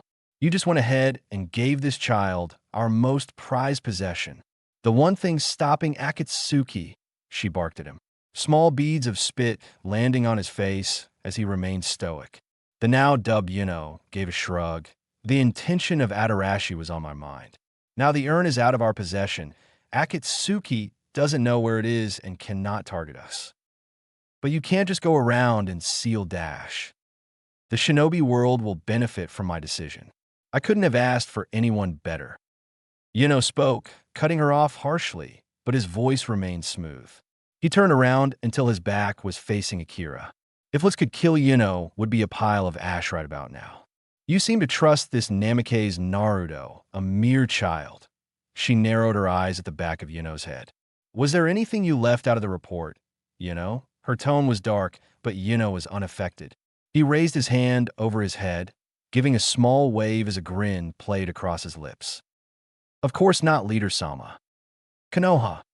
Konoha no Sato. The most powerful hidden village in all the elemental nations.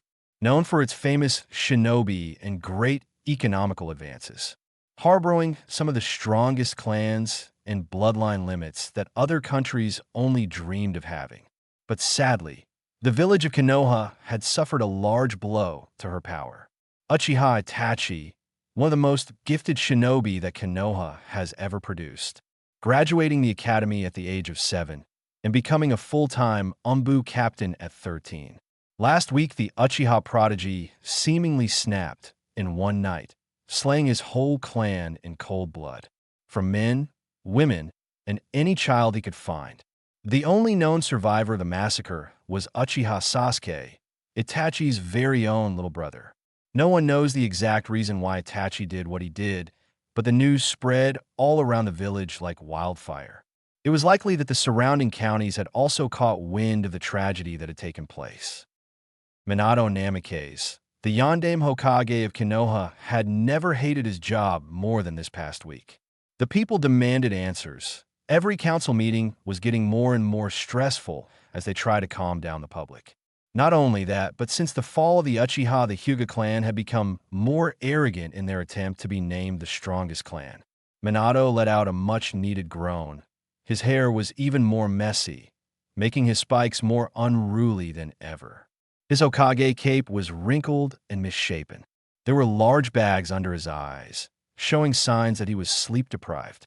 He held his head in his hands, closing his eyes just to get a little rest. Sadly for him, it only kept getting worse. His son Naruto has been hospitalized since the beginning of the week. He was found close to 2 miles away from the Uchiha compound. Next to a burning body that they couldn't identify, traces of wind and fire jutsu were used all around the area. He clenched his fists in irritation. He had no idea why his son was over at the Uchiha compound, or how he even got there in the first place. When they found Naruto, he had no damage to his body, only a large vertical scar over his left eye. It pained Minato to see a scar on his youngest son's body, a sudden pang of guilt rising in him. How could Naruto defend himself if they haven't offered to train him? If Naruto only got away with a scar with no training, then maybe next time. Suddenly, an Umbu appeared in the middle of his office, letting his train of thought suddenly break. Hokage-sama, your son has finally woken up, but something is terribly wrong. Minato was suddenly gone from his office. The only trace left was a bright flash of yellow. Hospital room with Naruto. It was dark, so dark that even your shadow had to hide away in fear. Naruto looked around himself in utter confusion. Looking down, he saw his feet were submerged in about 4 inches of water. Naruto let his eyes wander the sudden abyss. There were no signs of life, no walls, just a large, empty cavern. The only sound was a small dripping of water drops, one after another, falling down rhythmically, giving an odd, relaxing feeling to a tenebrous room. Naruto felt the cold air walk itself over his body as he stepped forward, making him shiver. each step making the smooth, murky water glide across his feet and echo into the chasm. And that's when he saw it, like a thick curtain of darkness that played at a theater. Like the beginning of a play, it opened up, finally shining in a muted array of light. Then a large gust of wind picked up, forcing Naruto to cover his face as his shirt fluttered from the sudden gust. A strange, heavy pressure fell onto his body, forcing his knees to buckle. His legs wobbling as his eyes went wide in horror. Alone regal, I stared back at him, like yellow mixed with silver. A proud coin of glory looking at him with an immense amount of pressure. And before he knew it, he was sent flying backwards, a yelp passing his lips as the pitch-black abyss swallowed him whole. Naruto awoke from his hospital bed in a rush, a loud scream forcing itself up his throat and echoing in the White Room. All occupants were startled in the room and rushed to his side immediately. Naruto didn't notice they were there. All he saw was red. Sudden flashbacks of what happened racing to his mind. All he saw was Shisui fighting a mysterious man he's never seen before. Him jumping in a way, and Naruto's head suddenly started to throb, his left eye burning. The feeling that it was on fire spreading through his body as the phantom pain of that night returning. He thrashed in his hospital bed, his gown riding down his body as the nurses tried to calm the seemingly hysterical boy down. Suddenly, a flash of bright yellow came from the room as the Yondaime Hokage came in to see his son in shambles. His mind went into overdrive, and he raced to his son, grabbing the boy's thrashing head in his hands. Naruto, what's wrong? Our dash. Get away from me. Where's Shisui Uchiha? Where is he? Naruto yelled, cutting off Minato mid-sentence. His smaller hands gripping Minato's sleeve, trying to pull him away. Minato flinched in surprise at his son's outburst. Naruto clenched his hands around Minato's sleeve, grabbing the Hokage's attention as Naruto finally stopped moving. A soft sob escaped his lips as he looked down at his messed-up hospital bed. Naruto forcefully removed his father's hands from his head, letting his free hand to once again move over his left eye. This time he finally felt what was there. He traced over his eye socket as if it was his first time. He felt soft bumps going up his eye as he got a glimpse of himself in the far mirror of the room. It was a long vertical scar going up his eye, resting just below his forehead. But what shocked him most was the eye that was in his head. He swore he felt it leave his socket. He suddenly grew very pale, the phantom pain now burning his very core. The memories freshly implanted in his brain forever. Naruto looked over to his father. A loom of worry stretched across the man's face as he waited for Naruto to speak. Naruto gave a small sniffle, whereas Shisui-san. Minato, slightly curious as to why this certain Uchiha was apparently close to his son. He internally frowned at that thought. The more he thought about it, the less answers he would receive. Both Namikaze were ignorant to the black narrowed eyes looking in their direction from across the room. Naruto, last week the whole Uchiha clan was killed by one of their own. There was only one survivor. Naruto looked at his dad in utter disbelief. The whole clan slaughtered, one survivor. He had a vague memory of Shisui laying down next to him, his mouth moving, but he heard no words. The sudden realization dawned on the boy. Shisui was dead, the only person that cared for him. The only person that treated him with the respect he always wanted.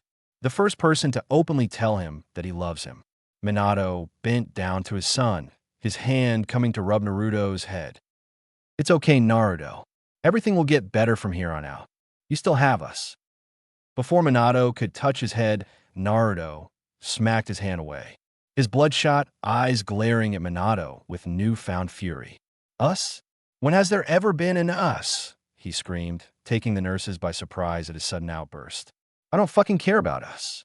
All I wanted was to stay with Shisui Uchiha. Minato felt his spine stiffen in shock at Naruto's sudden rage. While some part of him knew he deserved this, the more irrational side of him started to get the better of him. He put on what he dubbed his dad face and locked eyes with his son. You do not raise your voice at me, young man. I'm still your father, and you will show me some respect. Or else dash. Or else what? You're gonna ground me again? Send me to my room without any dinner? Making me apologize for something that Natsu and Narumi did? Or even take away the training you haven't even given me? Minato fell silent at his son's words, a sudden spike of anxiety running through his body as his veins turned to ice. Sadly, Minato couldn't find any fault in Naruto's statement.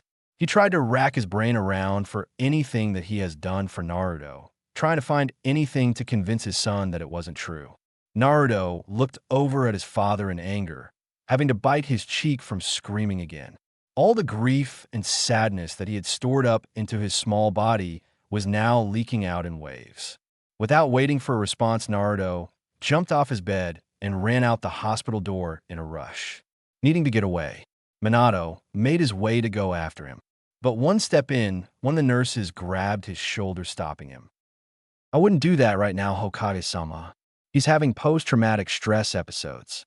His body is fully healed, and he will be okay. He just needs some time alone.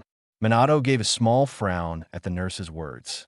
Looking at the door with a sad expression, he disappeared in a bright flash once again.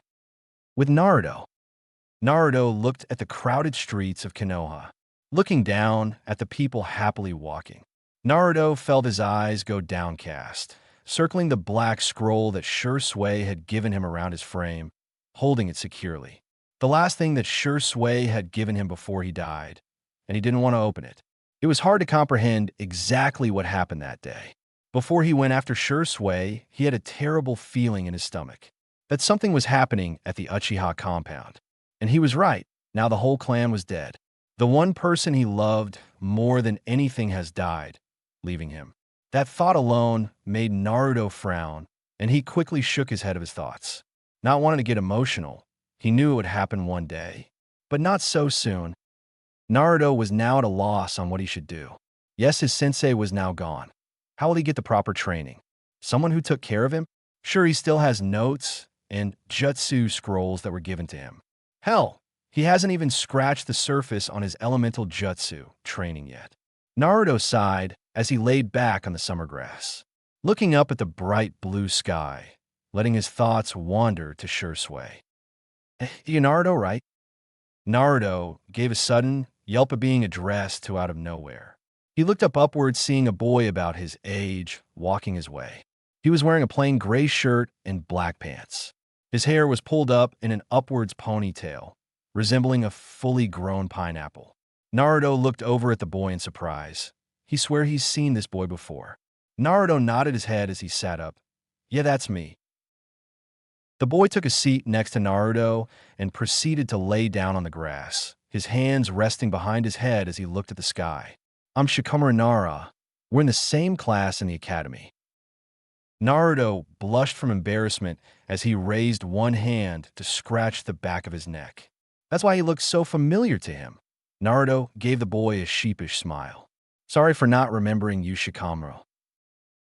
The Nara only shrugged, his gray eyes seemingly more calm than annoyed. It's no big deal. It's troublesome to remember everyone's name anyway.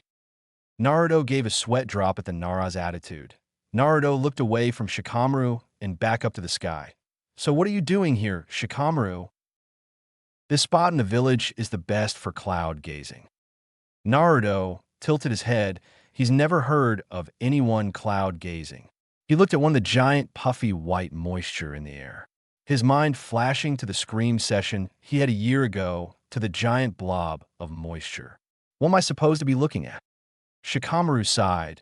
If he knew there would be this much talking, he would have stayed in bed for the day. He pointed up at one of the clouds, grabbing the blonde's attention. It's not really about what you're looking at, it's about how. It's a drag when people force themselves to find some troublesome symbolism when it isn't needed. He said, trapping Naruto into his words, just look at it how it is. A cloud is a cloud, going wherever the breeze takes it. So free. Naruto digested each word that Shikamaru said separately. Naruto averted his gaze from the cloud and over to Hokage Tower.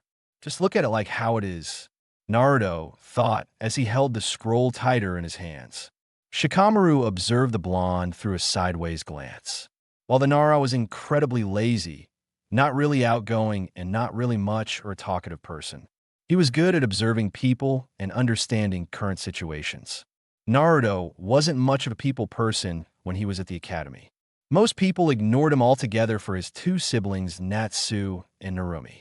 And that scroll he was holding, his grip was tight, almost as if he was scared it would disappear any second. He traced his eyes upwards until he saw Naruto's left eye. His skin now adorned a vertical scar over his left eye. It was still a little bumpy, meaning it was relatively new, and the boy hasn't been seen in the academy in the last week. Shikamaru hummed, the gears in his head turning rapidly. The blonde has been absent from the academy for exactly 1 week, the same week that the Uchiha clan got massacred. While his other classmate, Uchiha Sasuke, was absent made more sense to him, being an Uchiha after all. But Naruto, he had no connection to the Uchiha clan. Shikamaru then raised his eyebrow in speculation. Unless Naruto had a connection to a Uchiha and was at the compound the night Itachi slaughtered his clan, that would explain the blemish that Naruto had over his eye.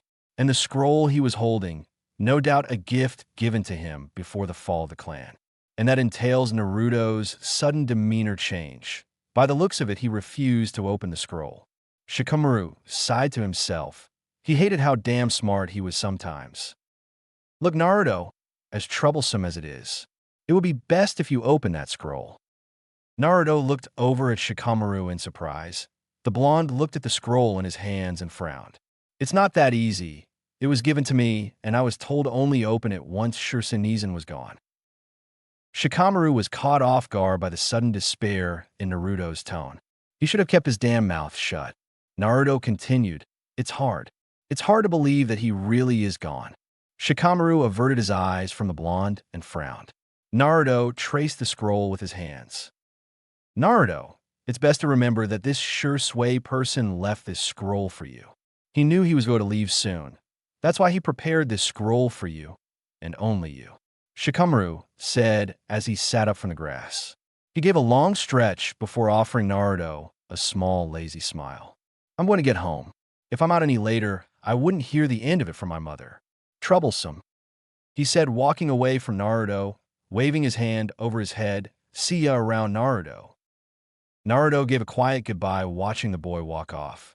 Shikamaru did make some pretty good points about Shisui. He looked down at the black scroll again. After Shikamaru left, he spent most of his time alone, trying to muster up the courage to open the scroll, each minute making him more and more scared. What would be inside it? The sun was now starting to set, making the sky have a bright pink hue as the rays of sunlight shone through the clouds. He took a deep breath. With shaky hands, he flipped it open. 2 small puffs of smoke erupted from the inside, making Naruto cough slightly in surprise, waving his hand to help rid the smoke from blocking his vision. Another scroll was now seen. This one was much larger, and it was red in color. In his other hand was a letter. Naruto felt his heartbeat start to quicken. He felt his eyes become glossy as he gripped the paper in each hand and began reading quietly. Dear Turtle-chan, hey Naruto, how are you doing? I hope you never have to open the scroll I gave you. But if you're reading this now, then yes, I am dead. I hope you can one day understand why I had to write this letter, and I'll start with telling you the truth. The Uchiha clan, for the past year, have been planning to overthrow Konoha in a coup d'etat. I was tasked with a mission to spy and help the village stop the clan before it was too late. If my fears have come true, then either the coup d'etat has already happened, or I had to take matters into my own hands. Naruto-kun, I'm so sorry I dragged you into this mess. I just wanted you to have a good childhood. After the very first day we met, I knew you were someone special to me. But now, Naruto, I leave with you my signature jutsu scrolls. In that red scroll are all the more advanced water jutsus I could find to suit your style. But the main one is my secret to the Shunshin no Jutsu. I hope you can master that jutsu to levels that I only dreamed of. Naruto-kun, now is the time where you can live your life. Make your own choices, be who you want to be. And always remember, no matter what you do, who you become.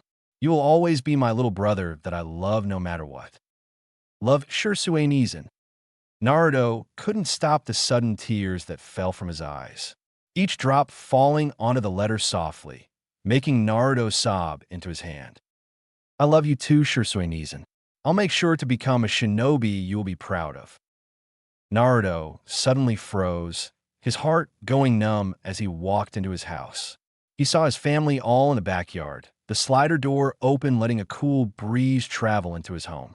The scroll Shisui had given him almost slipping from his hands as he looked at his family outside. His mother was smiling happily.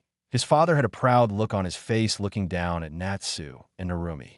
Naruto heard his mother's happy voice echo into the house, making him shiver. I'm so proud of you too. It's not every day that two 8-year-olds graduate the academy early. Naruto's heart threatened to stop beating right then and there. His eyes were wide, the sudden burning sensation returning as he saw the setting sun shine down on his siblings' brand new Konoha headbands. Naruto felt a newfound rage gloss over his eyes. The anger trying desperately to block out how inferior he was feeling at seeing his siblings already become shinobi so early. The day he loses the most important thing to him, they get to graduate and become shinobi? The boiling sensation in his skin was almost too much to bear. He wanted to scream, yell, hate them. He was unaware of the sudden change to his left eye. Gone was the sapphire blue that everyone was used to. It was now replaced with a dark crimson. His pupil now pitch black with 3 tomo spinning inside. The Sharingan C time skip for years. Ivanadi. Naruto thought to himself as he rested his hands on his drooping head. Finally, after 5 years, he will finally leave this hell known as the academy. It wasn't just how boring it was how extremely boring it was. Sure, it made sense if a civilian would take these classes, or a newly born child of low-tier clans. They were barely teaching actual shinobi techniques or jutsu. Only the dubbed academy, 3 jutsu, that every child with a decent understanding of chakra could complete within their second year. Even the sparring was just a higher level of kids basically play fighting. They taught each kid the exact same taijutsu stance, a stance so bad that if you stepped 1 foot outside the village, you would most likely die within minutes. And to throw oil onto an already burning fire. The acceptable passing grade for shuriken and kunai throwing was at April 10th. A 4. That's basically telling the students, now, don't worry kids, if you can barely hit a stationary opponent, you surely won't hit one moving. Naruto visibly scoffed at his thoughts. Just the mere idea of the damned academy brought back awful memories. In the beginning, it was hard just being in his sibling's shadow, since almost every kid and teacher praised them for basically breathing. Even later on, he was getting overlooked for the more smarter kids in the class, like Sakura, Haruno, and Sasuke Uchiha. And ever since Natsu and Narumi graduated from the academy at the age of 8, a whopping 3 years earlier than normal, his siblings were labeled prodigies of their generation, while Naruto somehow got the title of dope, since he had no special power of a bijou like Natsu and Narumi, or even special training. And since their graduation, if possible, his parents managed to pull even further away from Naruto, spending most of their time and effort accelerating the training of the 2 Namikaze prodigies. While he didn't spend much time at his house anymore, he usually spent the night at Shikamaru's house since they became fast friends after the talk on the cliff. He wasn't sure just how far exactly Natsu and Narumi were compared to him. While he knew he had gotten stronger, Naruto just didn't have the right training or a sensei to even teach him anymore. And it proved rather difficult to grow when it seemed like no one wanted him to. But he now had his trump card, the last gift that Shisui Uchiha had given him, the Sharingan. He first discovered that he had the Sharingan after he saw his 2 siblings wearing the village headband, finding out that they did in fact graduate early. It explained why he still had his left eye and only adorned a scar over his socket. Sure, Naruto wasn't 100% sure on exactly what happened that day, but he was certain he had lost his eye, and he technically did lose his eye. After he realized he had the Uchiha clan Jujutsu, he quickly rushed out of the house and to his signature training ground. While he really didn't know how to work the Sharingan, it felt like it was getting simpler and simpler as the days went by. Naruto groaned. He was slightly disappointed in his progress in actually using the Sharingan. He wasn't a master by any means. He would say he was about an average Uchiha Genin when it comes to using it. But the feat was impressive for a non-Uchiha. He did add a lot more Jinjutsu to his arsenal since he got the Dojutsu, since the element of surprise would benefit him greatly, catching his opponent completely off guard. They would automatically be drawn to his eyes and bam, caught under a Jinjutsu without even realizing. That's part of the reason why no one knew that he had the Sharingan. He wanted to keep the element of surprise until he couldn't hide it anymore. Also, it wouldn't look too good if someone suddenly popped up having a Sharingan after the Uchiha massacre, especially a non-Uchiha. And even after getting close with Shikamaru, he still debated whether or not to tell the Nara genius.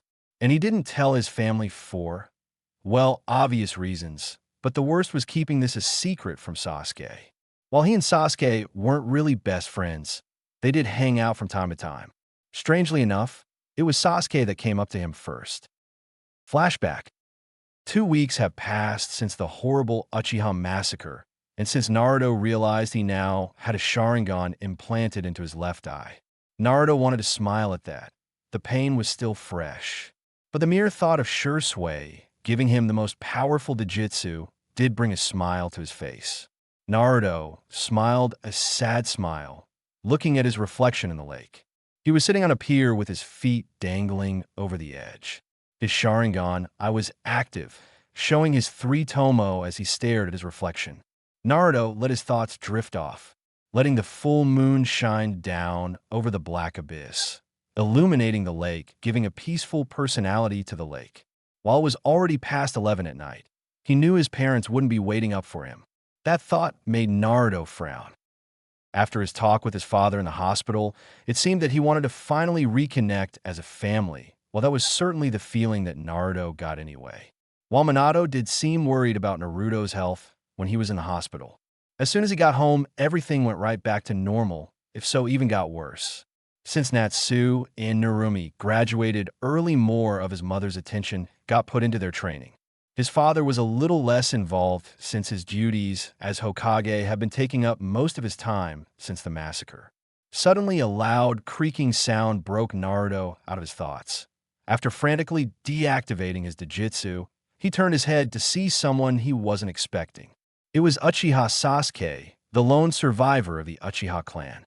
Naruto stayed silent as the black-haired boy walked over to him slowly. After a few more steps, he finally came to the blonde, his onyx eyes looking at Naruto's sapphire as he took a seat. Naruto looked away from Sasuke, the boy slightly awkward since he had never talked to the Uchiha before. Several minutes went by as they stayed silent, letting the warm breeze caress their bodies. The air was soothing, and it slightly helped Naruto calm his nerves. In the hospital, you mentioned something about Shisui-san. Naruto blinked in sudden surprise at being addressed. The blonde looked over at Sasuke to see Onyx eyes almost glaring at him. Naruto pursed his lips. The sudden intensity Sasuke was sending his way was quite intimidating. Sasuke continued, "When you woke up, you said you wanted to stay with, did you know him?" Naruto slowly nodded his head. He didn't know anyone else was in that room. Thought just himself and the nurses. A small smile played on his lips. Shisui was the one who taught me everything I know. He basically raised me for almost 2 years. Sasuke raised a lone eyebrow at Naruto's words. Raised him? Coming from son of a Kage, it made almost 0 sense. Sasuke questioned the blonde about what he meant. The answer he received stunned Sasuke. My partners don't really include me in the family. Everything usually revolves around Natsu and Narumi. Sasuke simply stared at Naruto in complete shock. The Uchiha finally looked away, looking back at his own reflection in the crystal-clear lake. His eyes wandered over to the reflection of the boy sitting next to him. Noticing the large vertical scar over his left, I'm making Sasuke feel something twinge within him. You know, it was my brother that killed the entire clan. The blonde snapped his head over to Sasuke in disbelief. Naruto's eyes softened. While he didn't know much about the massacre, only that Shisui didn't actually die in the midst of it all. All he knew was that Itachi is the one that committed the genocide. He had no idea Sasuke was related to him. I came to you because Shisui-san was Itachi's best friend. They did everything together. Naruto nodded. He did remember hearing Shisui bring up Itachi on more than one occasion. He pursued his lips yet again. He was most likely the only one to know that the Uchiha were planning a coup d'etat thanks to Shisui's letters. The thought to tell Sasuke right now quickly passed through his head.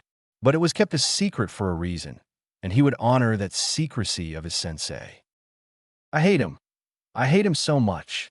I want to avenge my clan and kill that bastard for what he did. That's not a good way to think about it.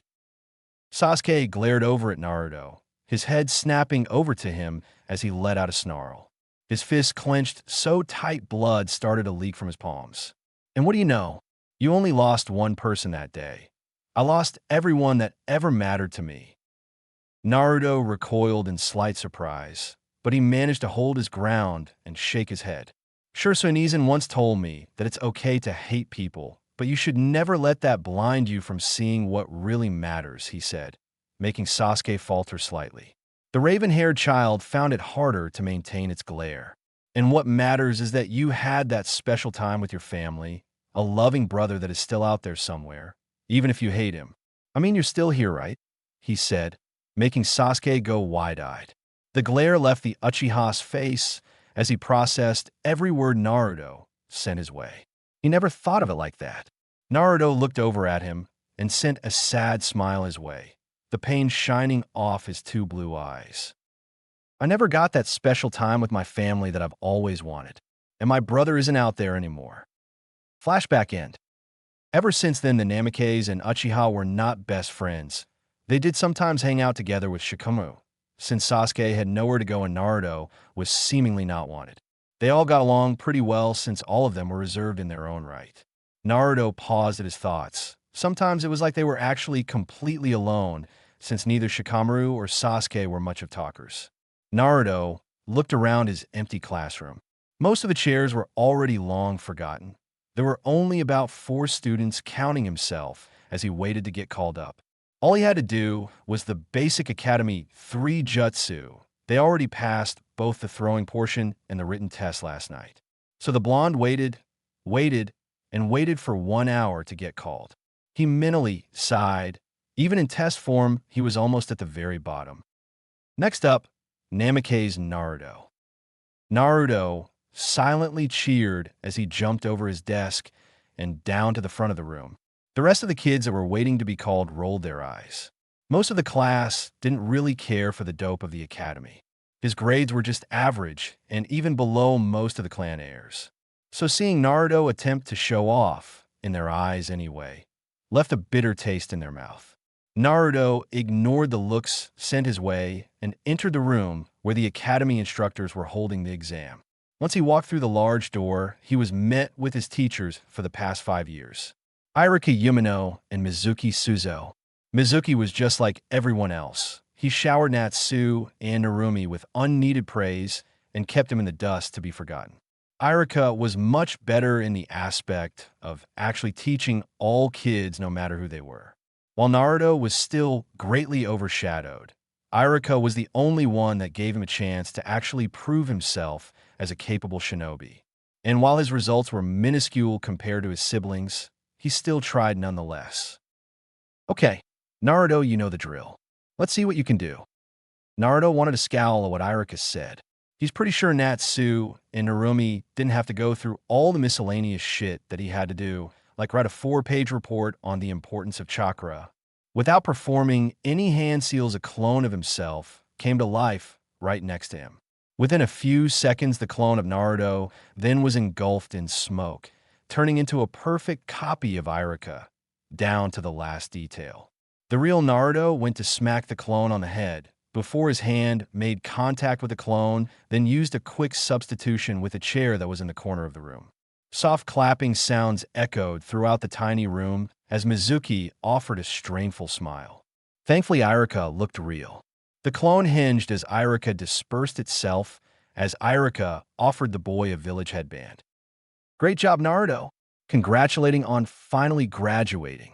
Impressive move, making your clone do the required jutsu. But try not to show off so much. Naruto couldn't help but roll his eyes at that. He wasn't surprised in the least, but he knew if anybody else performed like that, it would call for bonus points. And on finally graduating, he scoffed. Even when they aren't here, he is getting compared to his siblings. Naruto held his hand out and shook his head. Irika raised an eyebrow at the blonde. Naruto then reached into his pouch on his leg and unclipped the hatch. After rummaging inside for a few moments, he pulled out the familiar headband that Shisui had given him all their years ago. The scared headband and the aged green cloth making both Chunin raise an eyebrow. He tied the headband around his forehead, ignoring the looks of confusion sent his way. By Naruto, remember to come back in 1 hour for team assignments.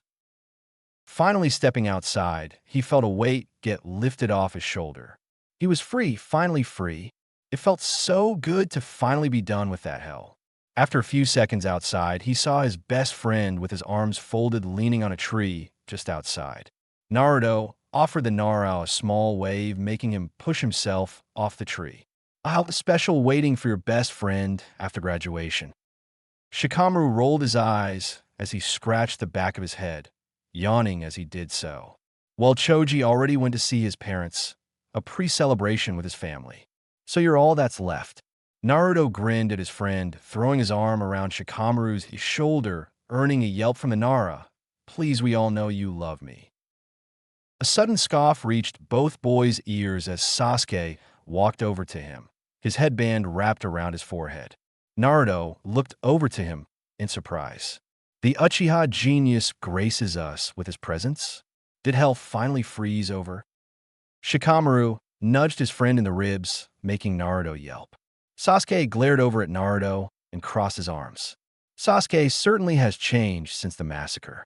While at the start he was very cold and dark, swearing revenge on his brother for slaughtering his clan.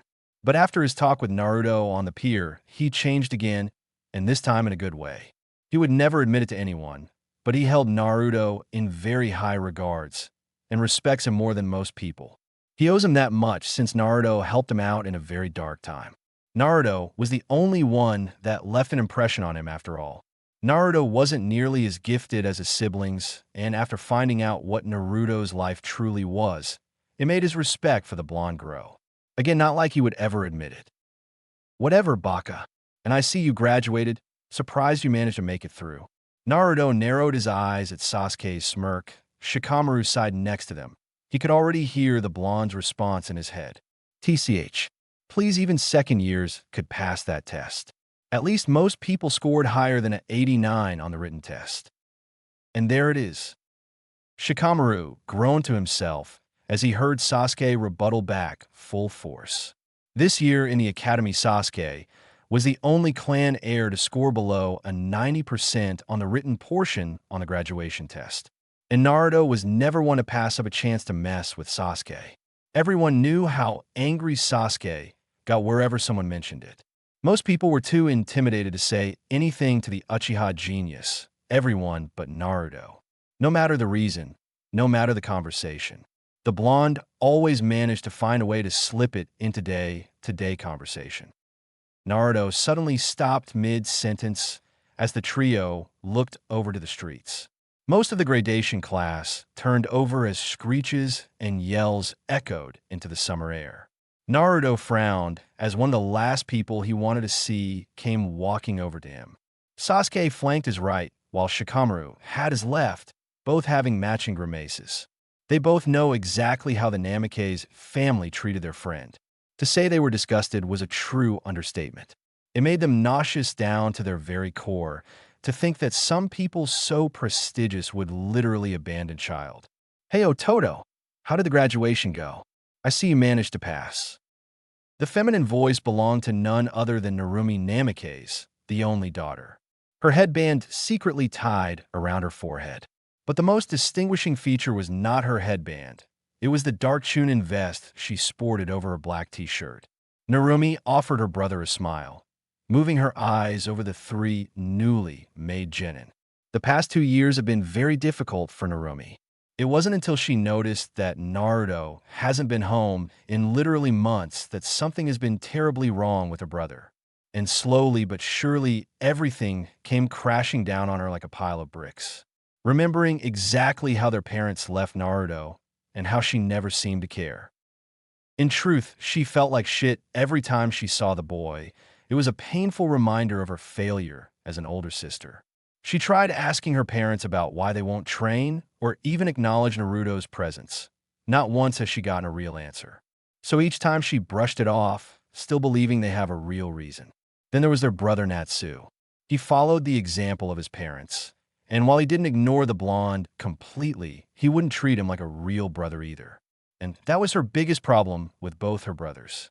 She's had countless arguments with Natsu on trying to incorporate Naruto back into their lives.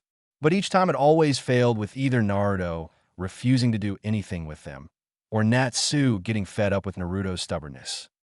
Naruto grunted at his sister, his eyes glancing everywhere else besides her. "Yes, I did. Is there a reason you are here, Narumi?" The red-headed girl quickly nodded her head as she forced back a frown.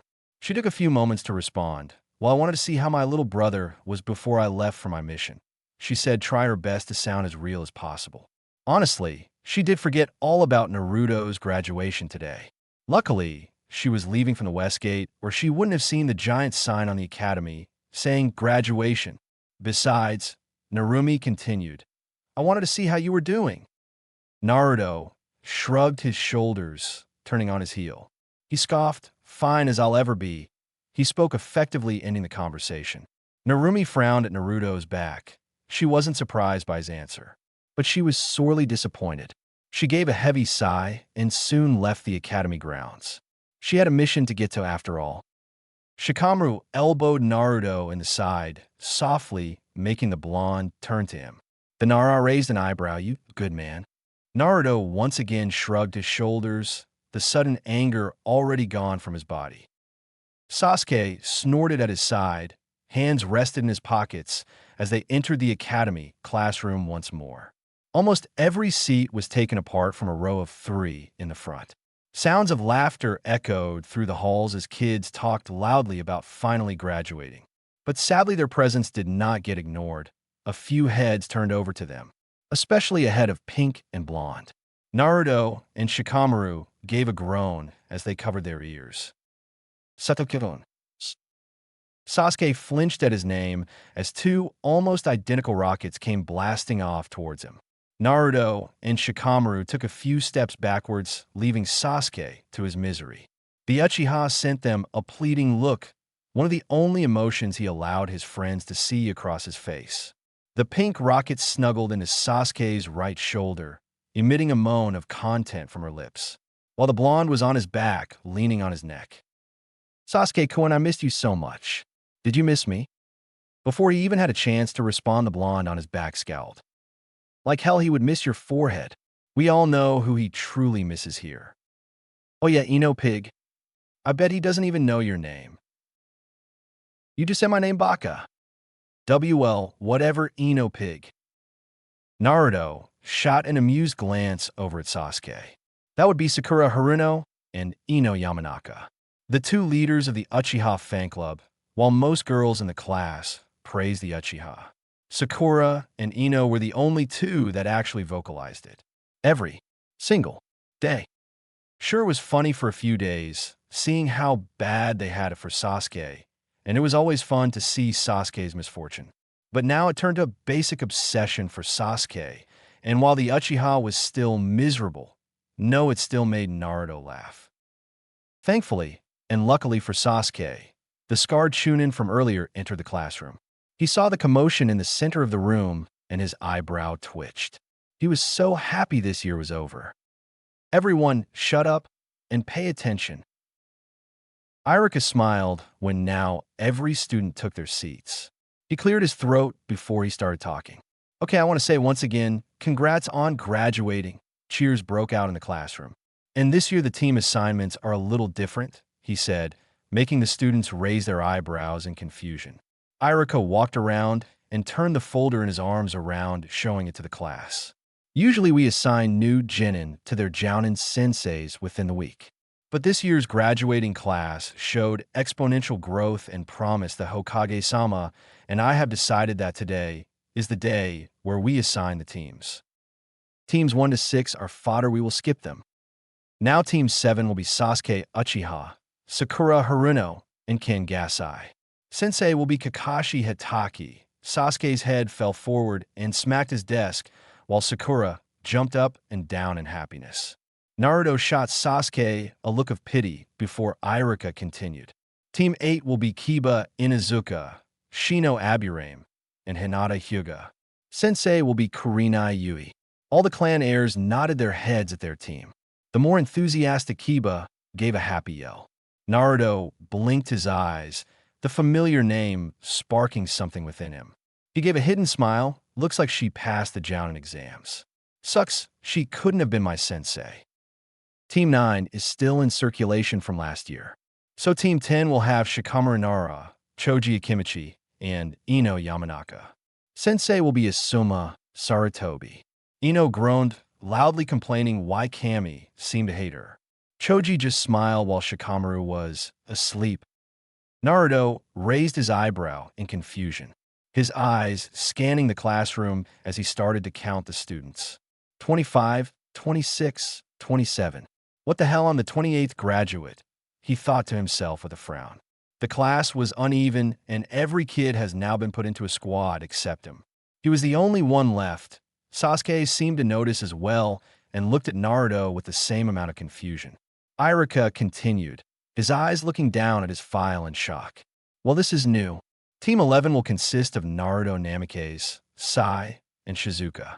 Sensei will be Anko Mitarashi. The class went silent. No one even knew who those last two kids are. Irika saw his students' confusion and was right there with them. He read off the file. Sai was trained under Umbu tutelage with the village elder Danzo's supervision. Shizuka is a transfer student from Nadeshiko village. She moved here last week, so I hope you'll make them both feel welcomed. After a few moments of letting it all sink in, Irika explained where they would meet their instructors. Team 7, Kakashi will be up on the roof.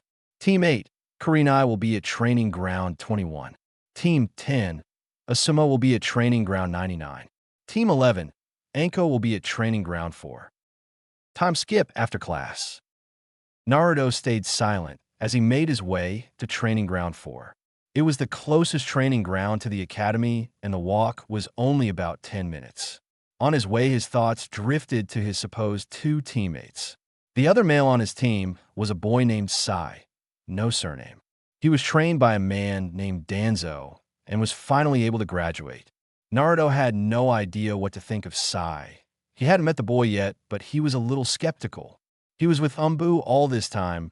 His strength would probably be way more advanced than a regular genin. And the lone female, Shizuka, also had no surname. Now she was a total enigma. He's never heard of Nadeshiko village before, and the info he had of her was she was already a genin before transferring over.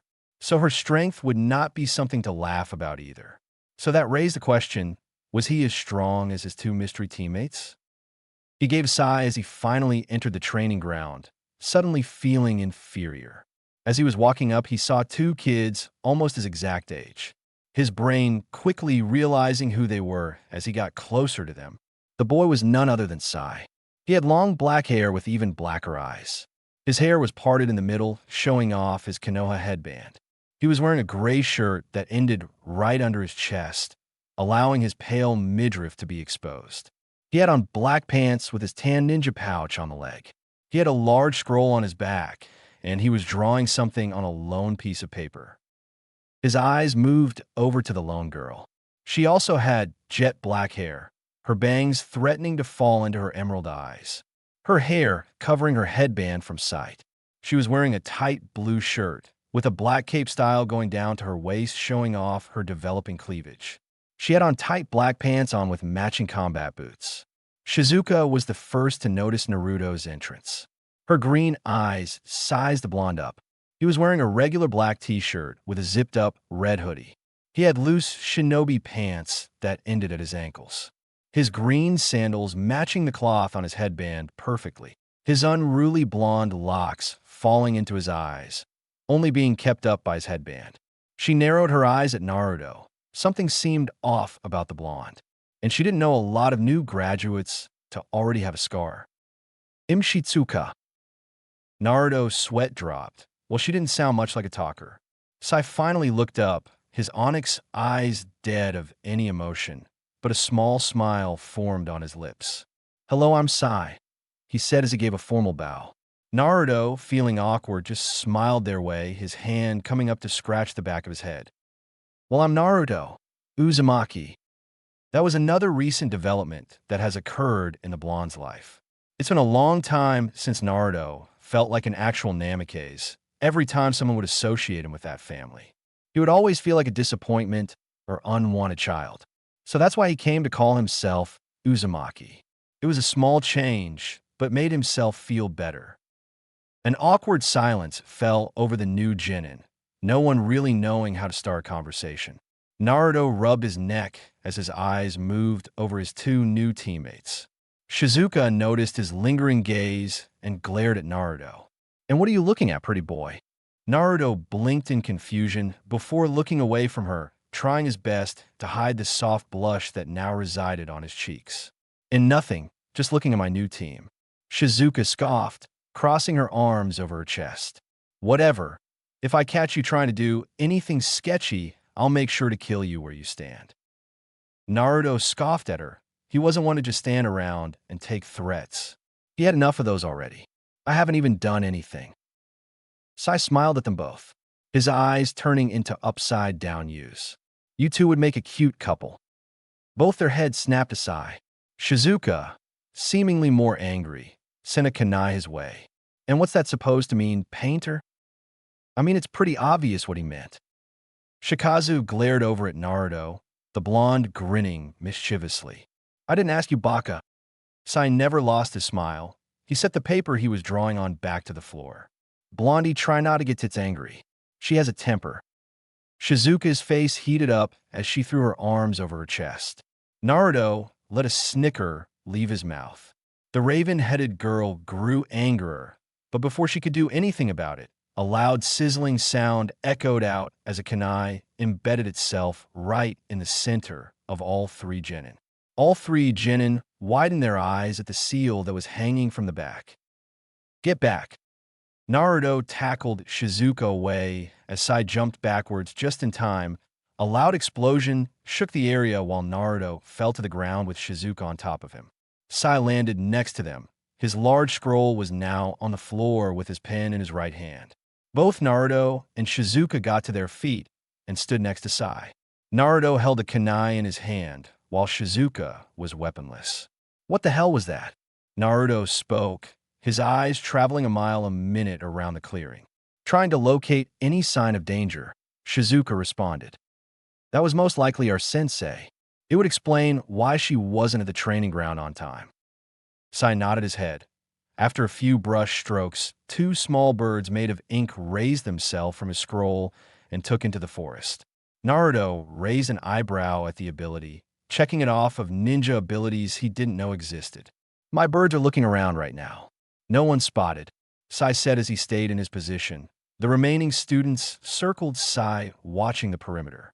Naruto continued for Sai. "All other Genin tests all revolve around teamwork. I don't imagine this being any different," he said, both his teammates nodding with him, silently thanking his late sensei for sharing that info with him. Suddenly, Sai widened his eyes. Both teammates witnessed this, and before they could speak a word, a large-sized snake came raining down at them. Its mouth opened, showing its large fangs as he attempted to devour Sai whole. Naruto suddenly appeared in front of Sai. His hands formed quick hand seals. Water style, water shield jutsu. Naruto spun his arms rapidly as a large shield made of pure water formed from his hands. It was large enough to just cover his head as the snake bit down. The fangs connected with the water as it splashed upwards, obscuring the vision of both Naruto and the snake. Suddenly, he felt a foot jump on his back, and he looked up to see Shizuka propelling herself upwards. She spun in the air as what looked like hundreds of kunai rained down at the snake. Ninja Art Kunai Volley. One by one, each kunai stuck themselves into the snake's body. Pained hissing escaped the snake's mouth as it released his jaw from Naruto's water jutsu. The blonde jumped backwards, letting the jutsu break as Sai jumped to the side scroll in hand. Sadly, they didn't communicate well enough as they collided. Naruto smacked Sai in the mouth as they tumbled and rolled on the ground. Shizuka landed next to the groaning boys as she glared down at them. Naruto got to his feet, rubbing his head. Way to mess that up. Shizuka hissed as Sai smiled over at her.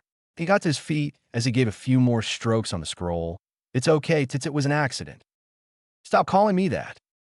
Ninja Art Bear Attack. A huge bear made of pure ink materialized out of the scroll. It easily towered over the three genin as it raced off to the snake.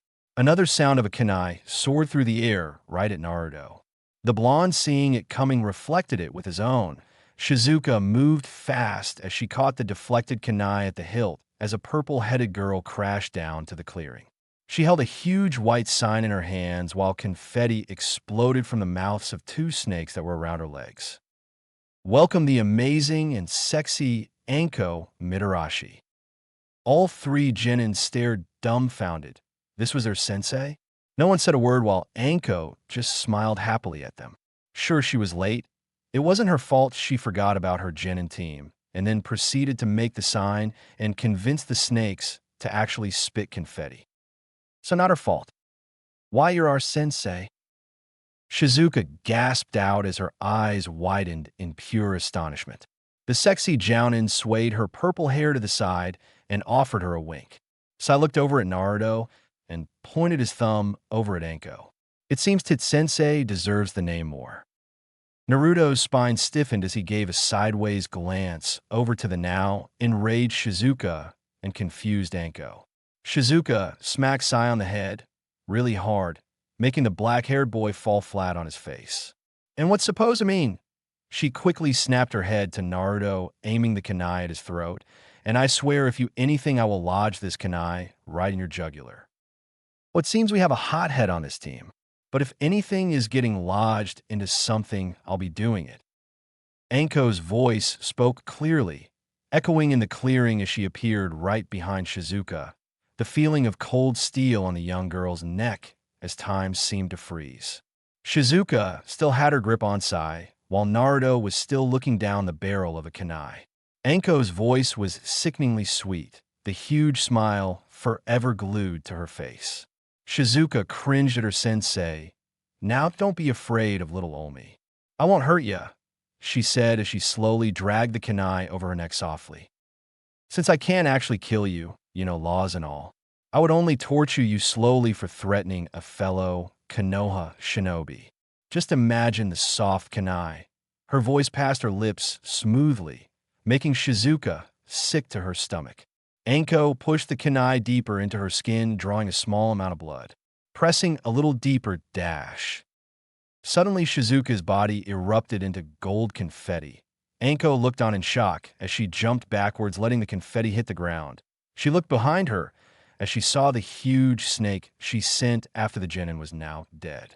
That bear had ripped it to shreds, while Naruto and the remaining of his team were standing next to the ink bear. Shizuka looked over at Naruto in shock, while Sai remained impassive. Naruto grinned at his sensei's expression as a sudden hand grabbed the back of Anko's body, pressing a kunai to her throat. The purple-haired kunoichi's eyes glanced to her side to see an exact copy of Naruto behind her. Jinjutsu, pretty effective, isn't it? Anko returned the grin. When did you cast it? Naruto explained, the moment you put the kunai to Shizuka's throat.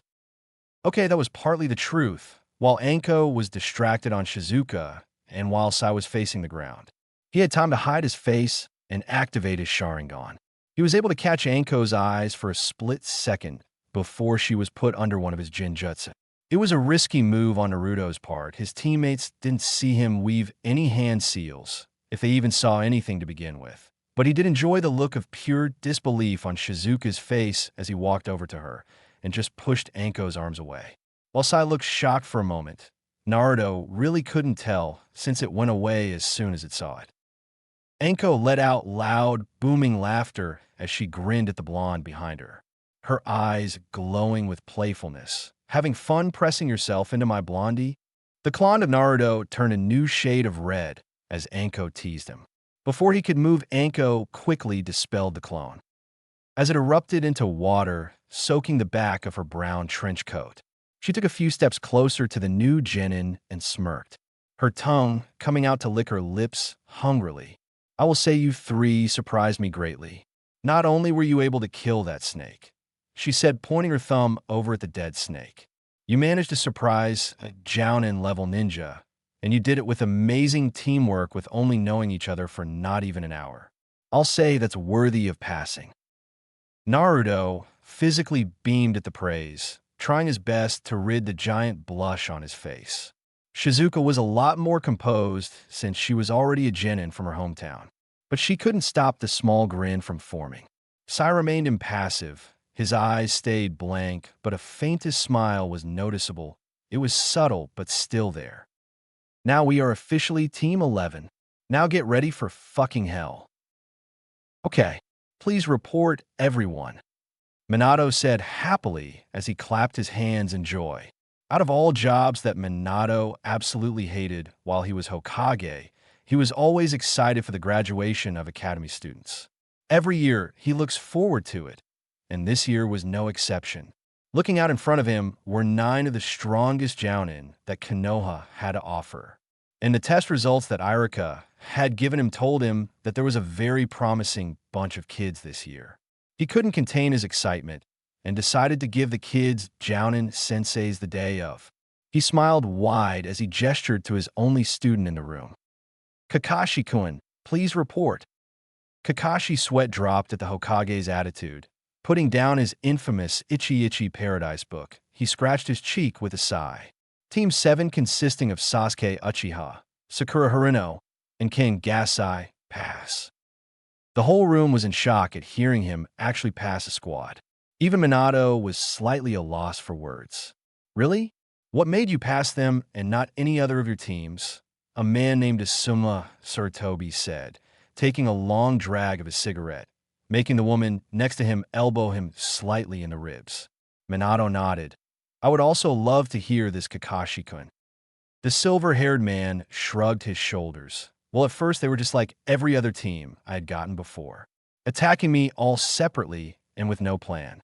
The Haruno girl wouldn't stop following the Uchiha kid around like a lost puppy dog. It was really hard to watch. That doesn't explain why you passed them, Kakashi. Kakashi turned his head and gave his signature eye smile to Kurenai Yuhi, waving his hand in the air. I'm getting there, Kurenai. It wasn't until the last 10 minutes of the test that they coordinated an attack against me all at once. Of course, they didn't push me very hard at all, but it was a valiant effort. But finally showing signs of teamwork, I decided to pass them. Minato smiled at his explanation, happy to hear that Kakashi finally passes one of his teams. His eyes shifted over to the person next in line. Kurenai-san, please report. She nodded, looking back up to her Hokage. Meeting his eyes, and she swallowed a grunt. Team 8 consisting of Kiba Inuzuka, Shino Aburame, and Hinata Hyuga have passed Hokage-sama, she said, making him nod his head. They all worked well together from the moment the test started. It was a good improvement to Hinata-chan as well. Kiba-kun seemed to help her break out of her shell a bit. That's wonderful. I was worried that her shyness would interfere with her abilities, he said, genuinely happy to hear about the girl's improvement. Kurenai nodded before stepping back into place. Okay, Asuma Sarutobi, how is Team 10? The big burly man smiled, as you would expect Hokage-sama. Shikamaru Nara, Ino Yamanaka, and Choji Akimic performed perfectly. Minato grinned as expected from the next generation of the Ino Shikacho trio. Last but not least, Minato turned his attention to the last shinobi in the lineup.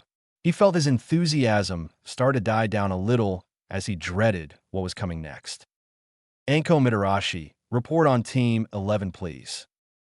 Anko snapped to attention at being addressed so suddenly. She was slightly embarrassed since she was too preoccupied looking at all the pictures that hung on the walls of the Hokage's office.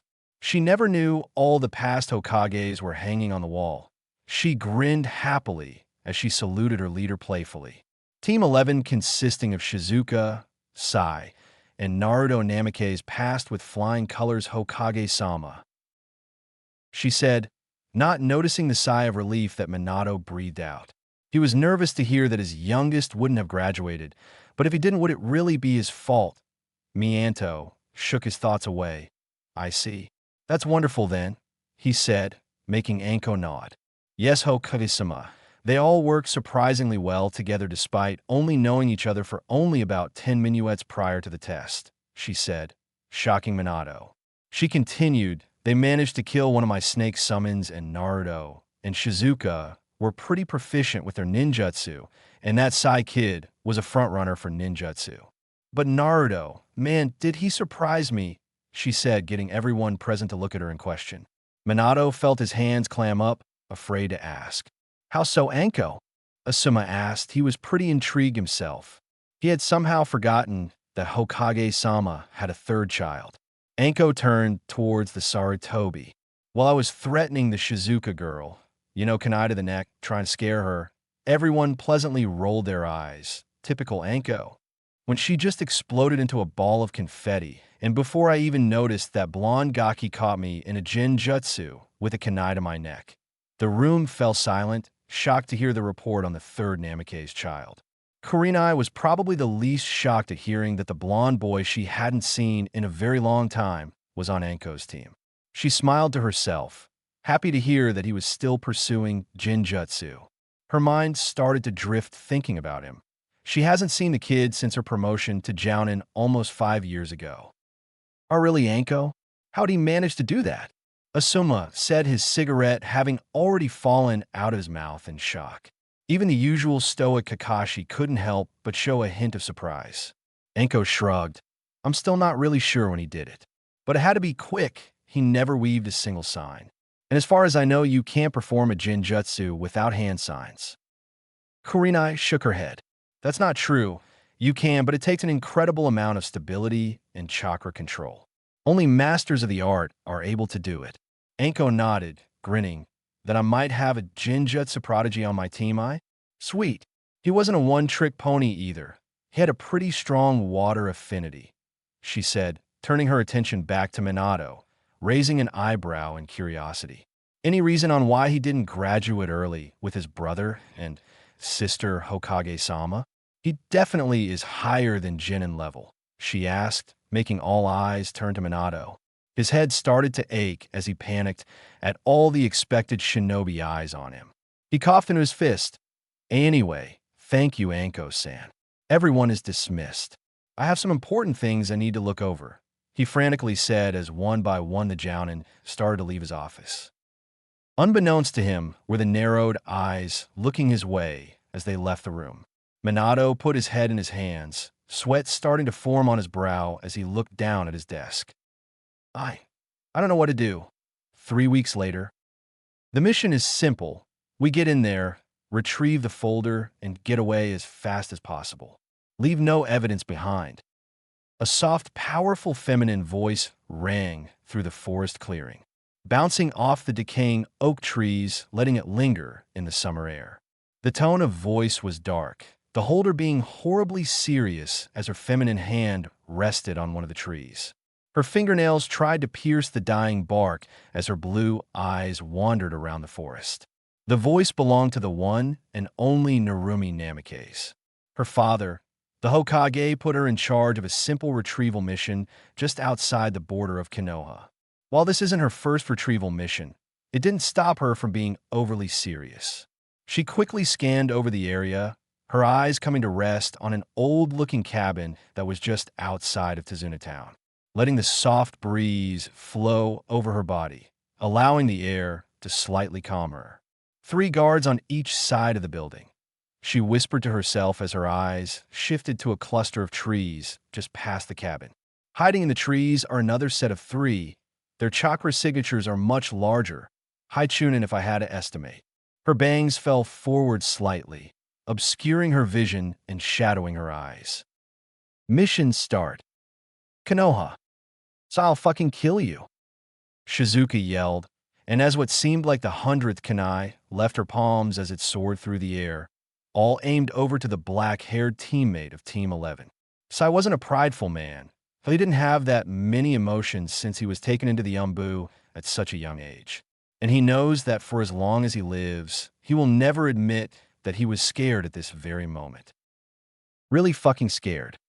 Shizuka tossed another kunai, this one barely nicking Sai across the cheek. Naruto watched from the sidelines in pity. While he did find the affectionate nickname Tits for Shizuka to be quite funny, he knew it was going to bite the boy in the ass someday. He didn't expect it to be barely 3 weeks after becoming an official team. So here he was now witnessing a murder attempt while he periodically had a sidestep from a kunai that Shizuka missed Sai with. Their team training with Anko had ended a while ago.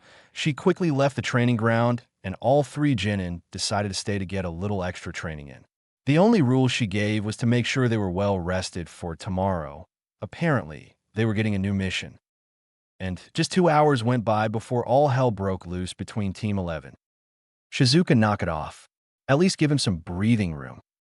The raven-headed genin snapped her head over to Naruto and gave one of her meanest glares, her grip tightening around her kunai as her emerald eyes locked within Naruto's own sapphire. Shizuka scoffed as she put her kunai away, letting Sai walk off free, her eyes never leaving Naruto's. After seeing Sai walk off, he let a small smile grace his lips. Sai was very, very sweaty, but other than a few cuts here and there, he looked perfectly fine. He turned to Sai. "You okay?"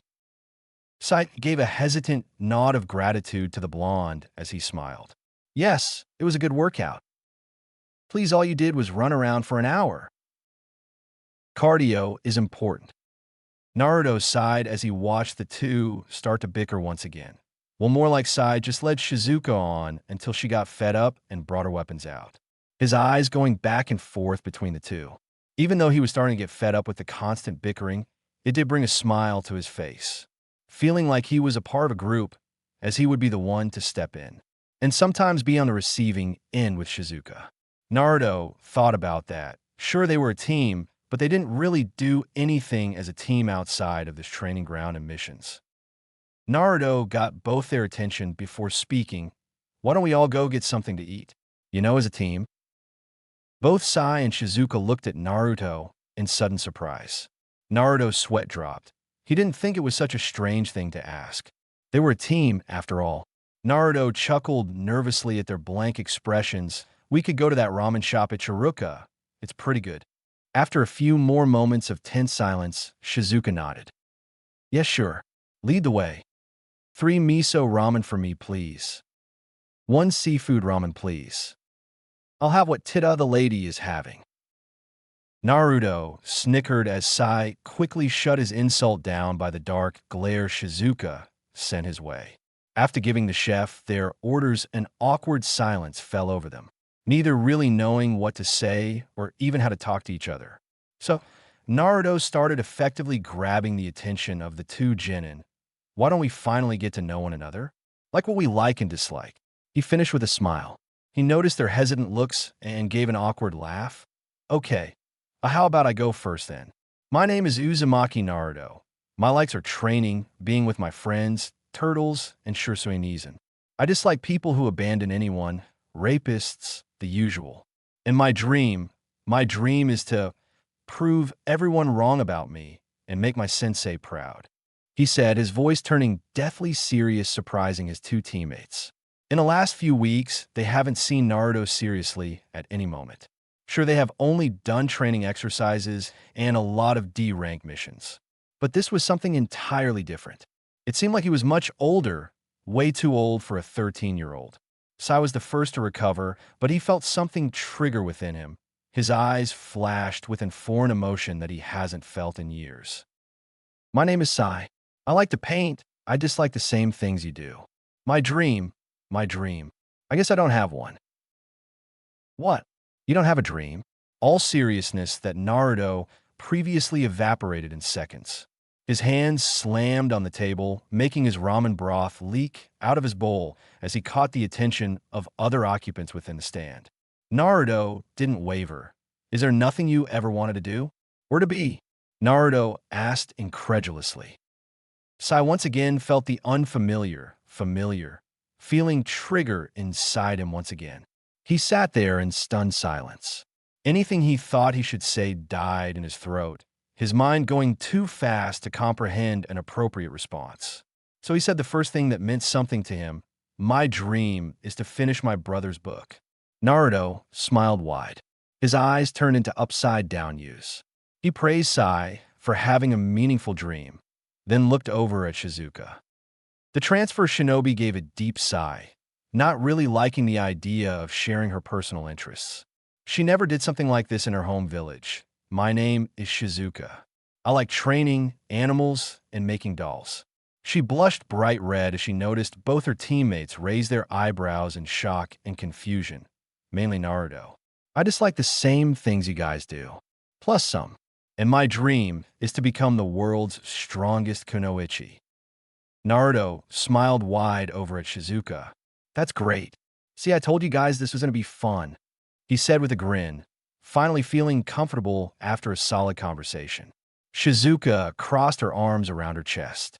Her ears turned a tad pink as she told her teammates her secrets.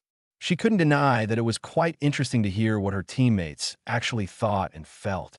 She looked over at Sai to see his face was more blank than usual, his ramen bowl untouched. After a few moments, he looked her way, his face morphing into a large smile, doing so. The look is completely gone. She broke out of her musing once Naruto began speaking again. "Actually, Shizuka, I've been wanting to ask you, what is Nadeshiko like?"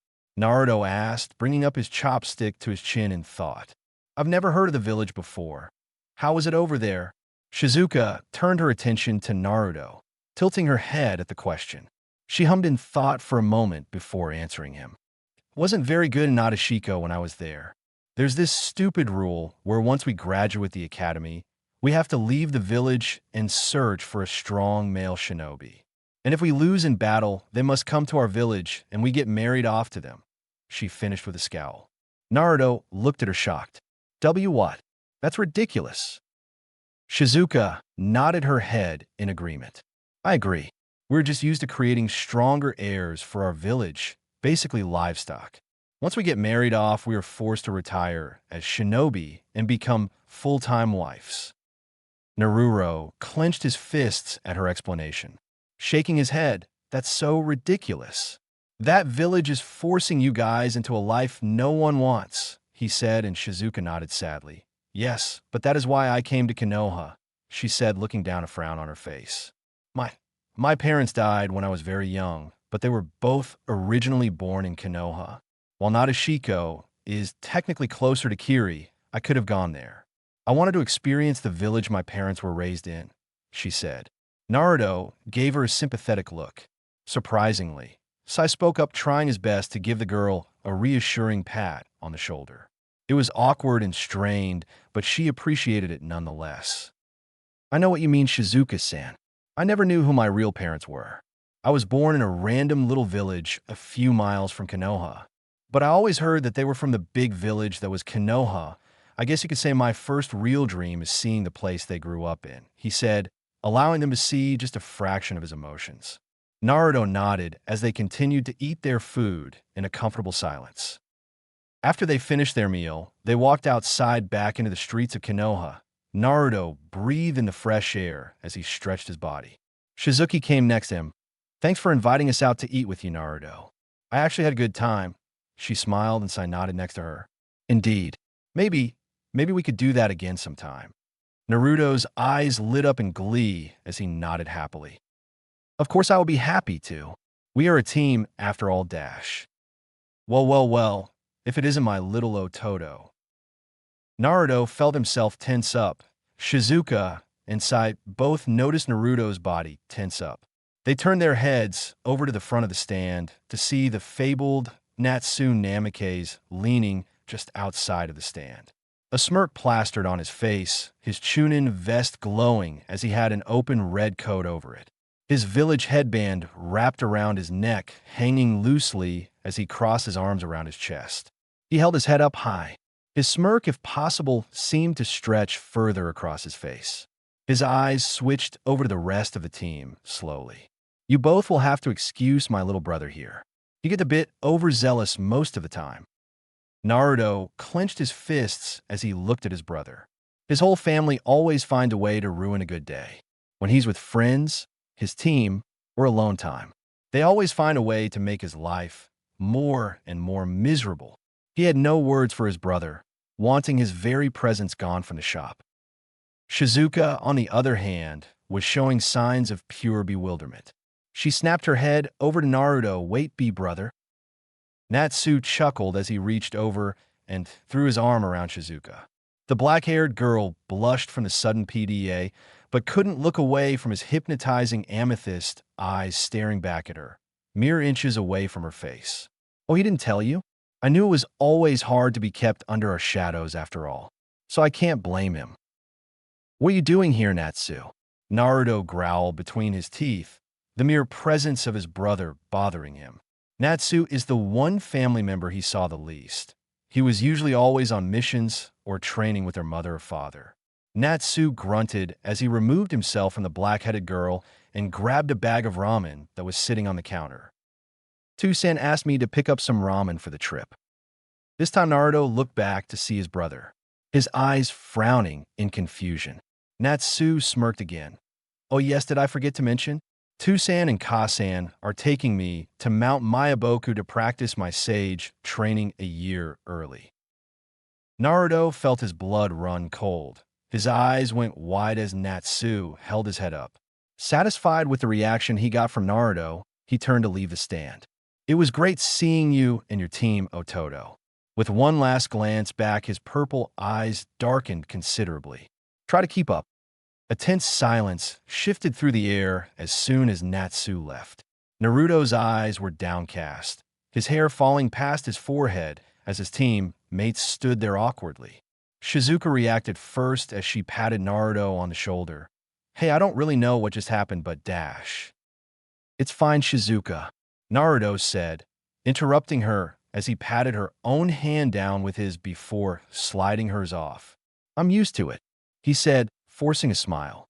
Unluckily for him, Shizuka shook her head adamantly at him. No, Kendubaka. We shared about our family. Now it's your turn. So spill. Naruto frowned, sending a slightly pleading look towards the emerald-eyed girl. Can I tell you another time? It's a very long story.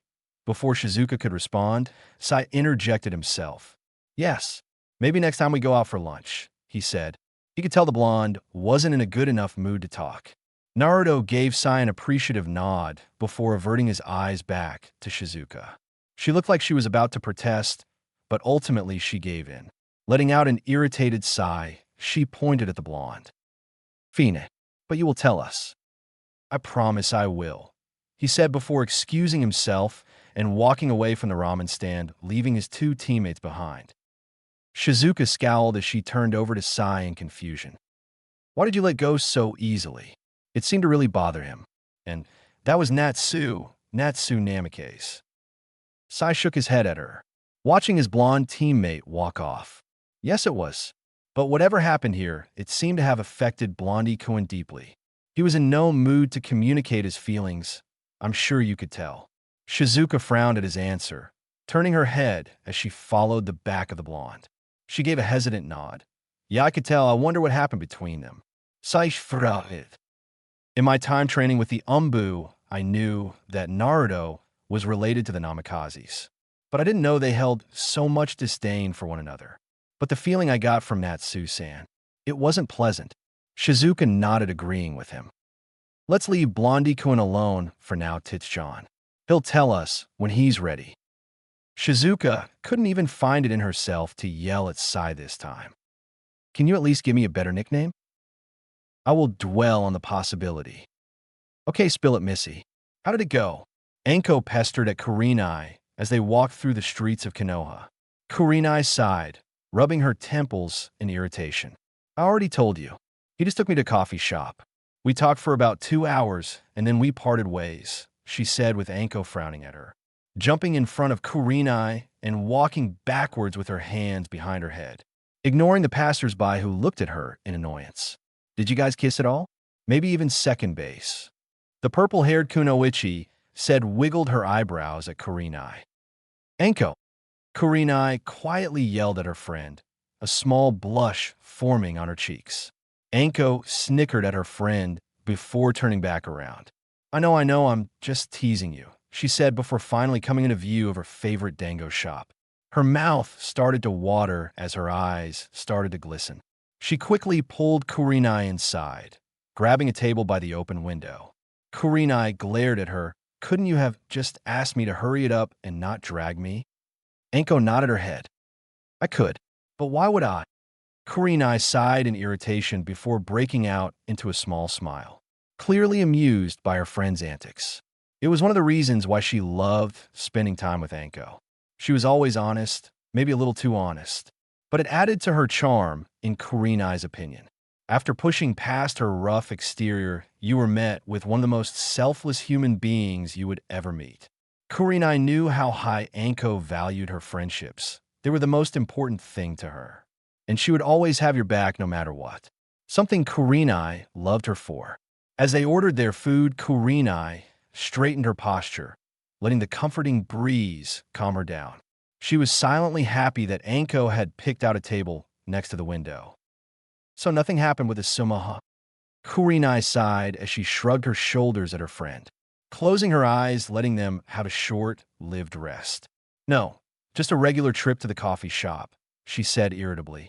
Her and Asuma have been flirting back and forth for several months, and the man refused to officially ask her out. She was beginning to think he wasn't interested in her anymore.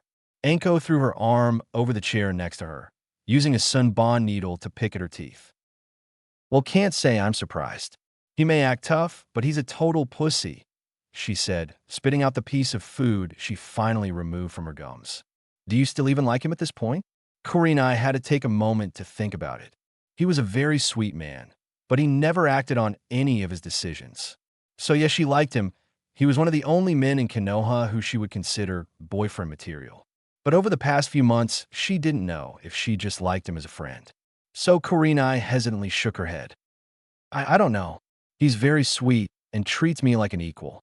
But he's been more off-putting lately than usual.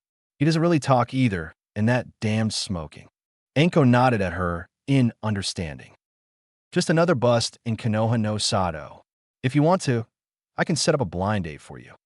Kurenai felt all the blood drain away from her face. The last time Enko set up a date for here, let's just say it ended with a lot of screaming, a lot of vomit, and a passed-out sushi chef. Coughing in her fist, she quickly changed subjects. Hey, anyway, how's your Jinin team? Kurenai asked, regaining her composure. Enko grinned her way. Kurenai was shocked to see a look of pride gleam over her eyes. Kurenai has been curious about Team 11 since the meeting they all had in the Hokage's office 3 weeks ago. Mainly because she was curious about how Naruto was doing. A sullen look glazed her eyes as she recalled how fidgety the yondaime was at the mention of Naruto during the meeting. I guess things are still dicey with them. I hope he's doing okay. Honestly, I really didn't want to take a Genin squad at all, but I'm glad I did Kuchan. Those kids are pretty good for being just Genin. Their teamwork is still a little rough around the edges, but other than that I have no complaints, she said, grinning. Kurenai nodded. Out is Naruto. Enko raised an eyebrow in confusion at the odd question, turning her attention to Kurenai, tilting her head. Kurenai schooled her emotions as she felt a bead of sweat form on her brow. Only Enko could ever make her uncomfortable by just a simple stare. Enko was about to answer the odd question before her eyes caught a glimpse of a familiar mop of blonde hair walking past the stand. Her face broke out into a devious smirk. Why don't you ask him yourself? Standing up abruptly, she pushed past Kurenai, leaning her head out the window. Enko, what are you dash? Hey, Naruto-kun. Over here. Naruto jumped in surprise in the street as he snapped his head around, looking for where the scream came from. The blonde looked to his left to see his sensei, practically falling out of a window, waving her hands in his direction. Looking past her, he was able to catch a glimpse of very familiar crimson-red eyes that left such a powerful impression on him years ago. He felt his cheeks start to heat up as he looked at the lady next to his sensei. She was wearing a tight bandage-looking battle dress, with bandages wrapped around her arm stopping just before her forearm. Keikunai-san, he thought as his mind started to go blank the longer he stared in her direction. His sensei, completely forgotten. She was breathtaking. He had never seen someone so beautiful before. While he knew she was beautiful when he saw her 5 years ago, but he didn't really think much of it back then. After all, he was only a child. Anko watched as he froze in the street. "You gonna stand there all damn day? Hurry in here," she yelled, breaking Naruto out of his trance as he rushed into the dango shop. Looking at Anko, "Sorry, Anko-sensei," he said, bringing his hand up to scratch the back of his head. Kurenai looked at the boy as he and Anko started to talk. She looked him up and down. Wow, he really grew up. He almost looks like a completely different person, she thought as she smiled at seeing him scratch his head. A habit he seemed to have kept all these years. Moving her eyes up his body, she couldn't help but notice the large scar over his left eye. She swallowed back a gasp as she traced it with her eyes. Something sparked within her. She wanted to reach out and wipe away the imaginary tears on his face, like she had done all those years ago. "Anyway, Gaki-kuchan here was actually just asking about you," Anko said, drawing her attention, making Naruto blush a bit. Naruto turned towards Kurenai as she nodded. "Yes, I wanted to see how you were doing. It's been a long time after all," she said, offering a smile, making him return it with ease. Anko tilted her head, more confused now than she was before. She didn't know that Kurenai knew Naruto. Deciding to be a good friend for once, she stood up from her seat. "Well, it seems you two kids have some catching up to do, so I'll leave you to it," she said as Kurenai looked at Anko sadly. She did feel bad. She and Anko hadn't hung out in a long time, and she knew her purple-headed friend was looking forward to it. Anko swatted her hand as Anko gave her a grin. "Don't worry about Lil Olmi-kuchan. We can meet up later. I'm gonna go piss off Kakashi," she said before winking and leaving the stand. Kurenai sighed as she watched her friend walk out, promising to make it up to her. Naruto laughed awkwardly, standing near the table. "Sorry about that, Kurenai-san. I didn't mean to interrupt anything." She offered a small smile before motonoing the blonde to sit across from her. "Don't apologize. We're the ones who called you over after all." Naruto nodded before taking his seat at the table. They began to catch up on what's new with them in the past 5 years. From Naruto becoming a genin and Kurenai passing her jounin exams. Minutes soon turned to hours as they stayed in the food stand enjoying the pleasant company. They got on the topic of Jinjutsu, and she was excited to hear that he kept up his rigorous training and was slowly getting better and better each day.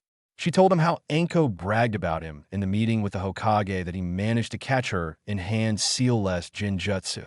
Naruto blushed at the praise, making Kurenai giggle slightly, finding his blush to be incredibly cute. Getting lost in mindless chatter, they were soon kicked out of the stand, staying well past closing time.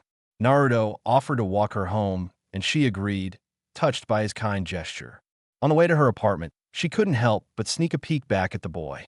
She was pleasantly surprised by how much she enjoyed her night tonight. While she only thought they were going to just talk for almost an hour, they ended up spending more than half of the evening at the shop. So long, in fact, that they decided to even have dinner there. He was all in all a perfect gentleman. Even though this wasn't a date, she had wished that the last date she had went as good as this. Asuma had never walked her home before, but her mind quickly switched topics.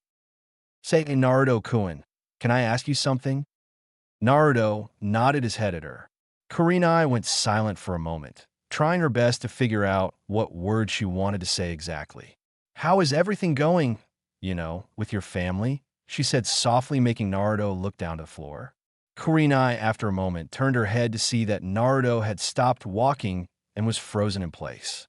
Kurenai was about to apologize, but Naruto spoke up before she could. Clenching his fists tightly, he looked at the ground, biting his lip. "Everything is all right, Kurenai-san. Same old, same old." Kurenai felt her eyes soften before grabbing his arm. Naruto looked up at her in confusion as she guided him to a small bench. "Take a seat, Naruto-kun," she said, making Naruto glance in confusion, but I was just supposed to walk you home. Kurenai nodded before pointing to her right. My apartment is right around the corner. But now I just want to talk. He nodded his head and took the seat directly next to her, putting his hands together as he sat awkwardly next to Kurenai. It was tense on the bench, neither knowing really how to spark up such a serious topic. It was dark outside. Their only source of light was the street lamp that resided next to the bench. Kurenai took several deep breaths before shifting her body to the blonde boy. Do you want to talk about it? Naruto stayed silent as he tightened his hands together. He didn't want to burden Kurenai with his life. He felt bad already delaying their trip because of his problems. But he knew the longer he let this sit and marinate in his mind, it would soon explode on him. Shutting his eyes, his scar pulsing with phantom pain as his stomach sent flips internally within him. It's just, he started out, Kurenai giving him her full attention. Once Shisui died, I was really hoping things would get better. I was praying. I really needed someone there for me. I made friends at the academy. But no one could ever replace Shisui, he said, his voice cracking several times during his speech, his body hunching over as he let out a quiet sob. Everything just got worse. Natsu and Narumi managed to graduate early, leaving me behind. My parents pulled even further away, if that was even possible, and I lost support from the only person who was there for me. No one wants me. Everyone always leaves me. I guess I'm just not special enough, he said as more and more sobs escaped his throat. Kurenai looked at Naruto with a heavy heart, her own heart breaking at the very sight of him. She watched as the dam holding back his true feelings started to crack, letting his emotions leak out. Kurenai softly removed his hands from their grip and intertwined their hands together. Naruto-kun, look at me. Naruto remained still as he tried to calm down his erratic breathing. He didn't want to look at her. He already felt bad enough putting her through this. She probably hated him for it. She probably wanted to chastise him for being such a baby, for crying about all the bad things going on in his life. Please. Her voice was soft. It felt like silk as it left her soft lips and floated themselves over Naruto's skin.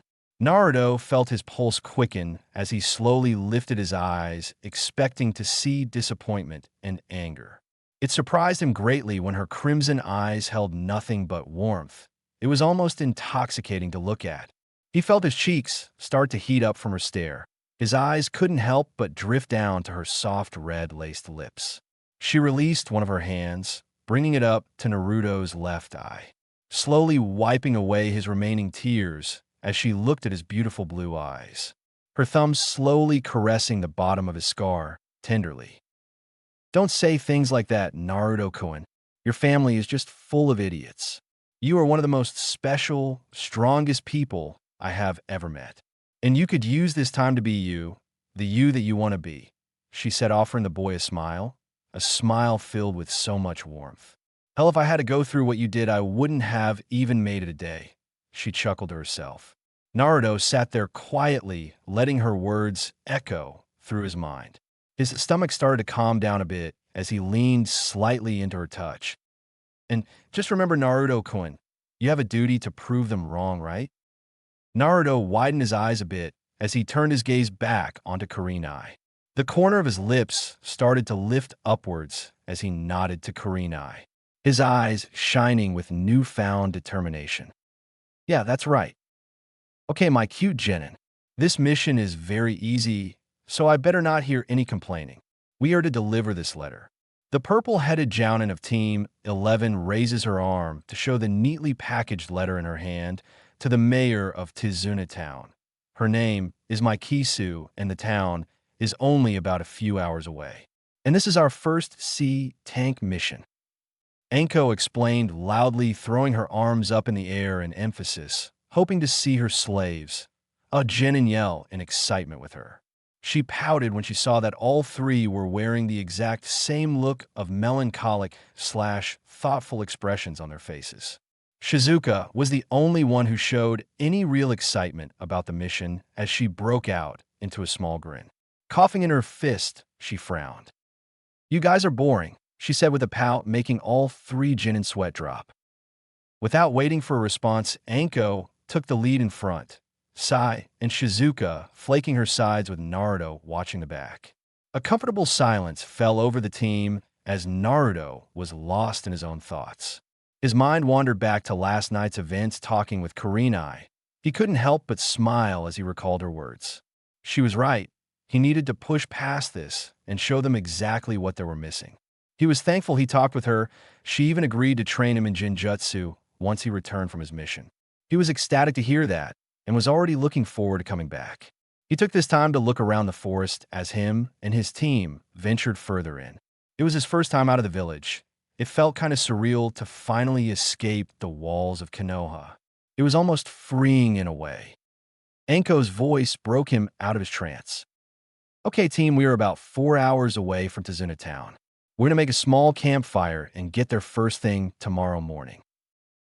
Anko explained, then went ahead and gave everyone little duties in order to set up camp. So I was in charge of getting firewood.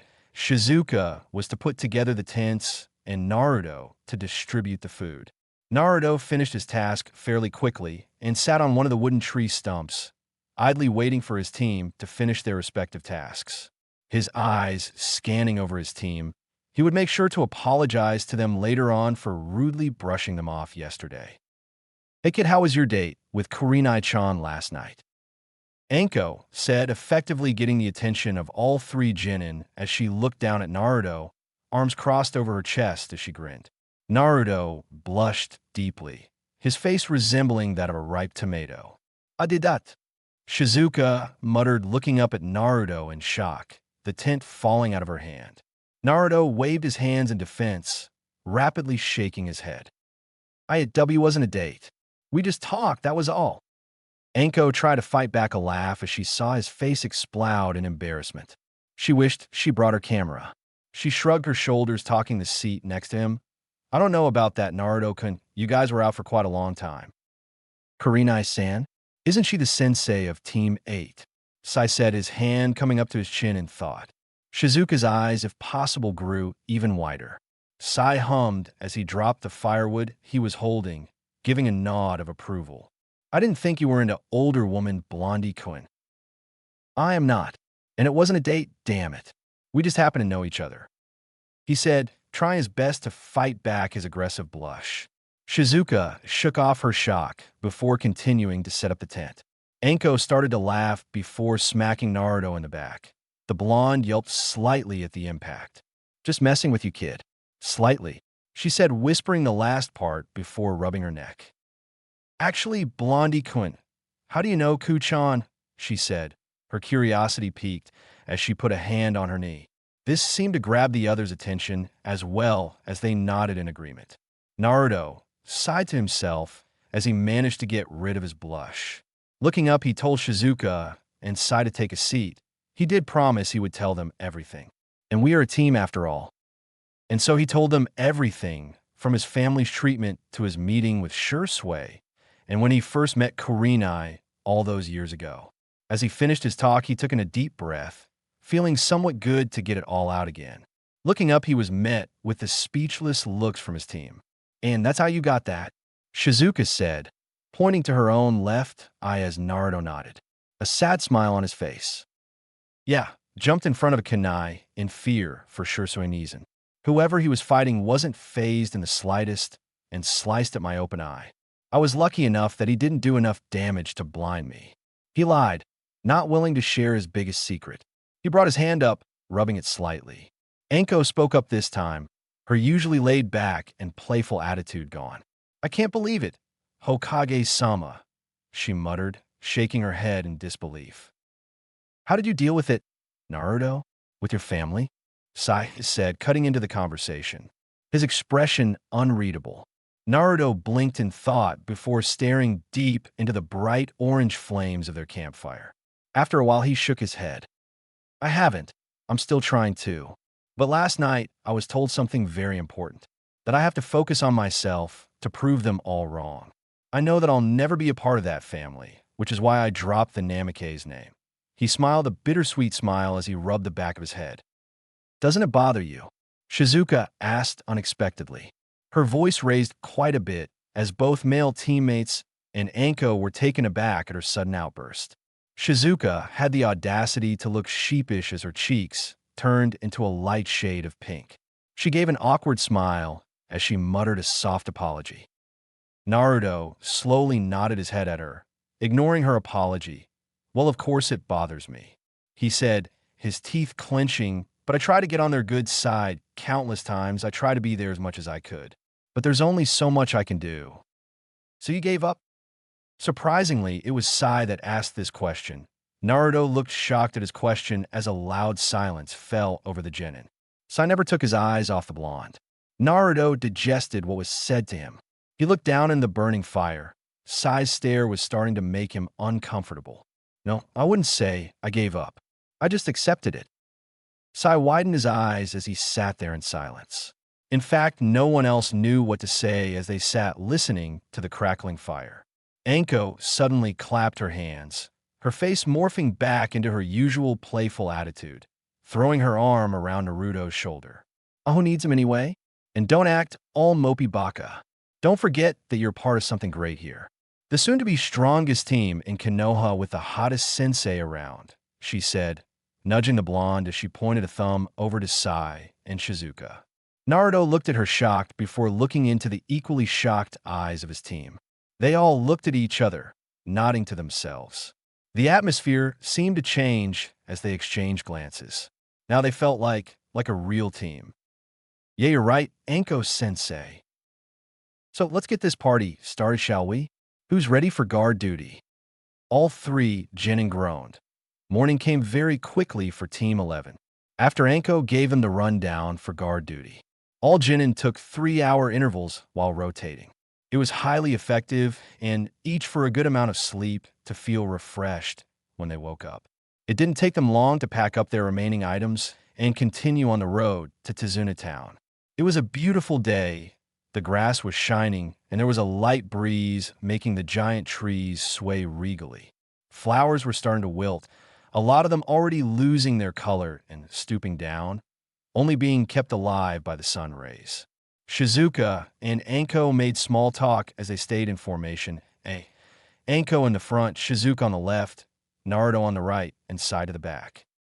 Naruto looked around the forest. The further and further they got from Konoha, the more beautiful it seemed to become.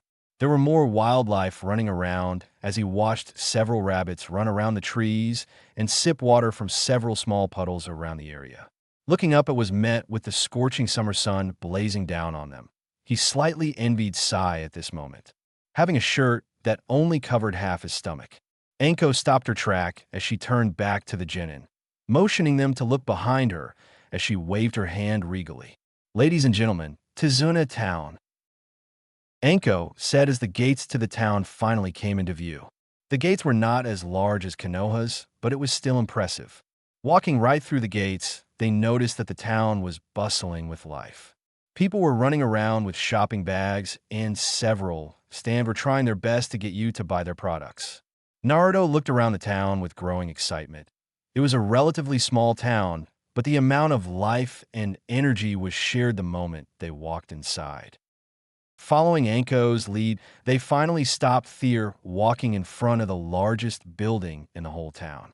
Anko turned back to the kids, nodding her head. "You guys ready?" Seeing all three genin nod, she grabbed the doorknob, pushing the door open. Walking inside was almost like walking through to a different dimension.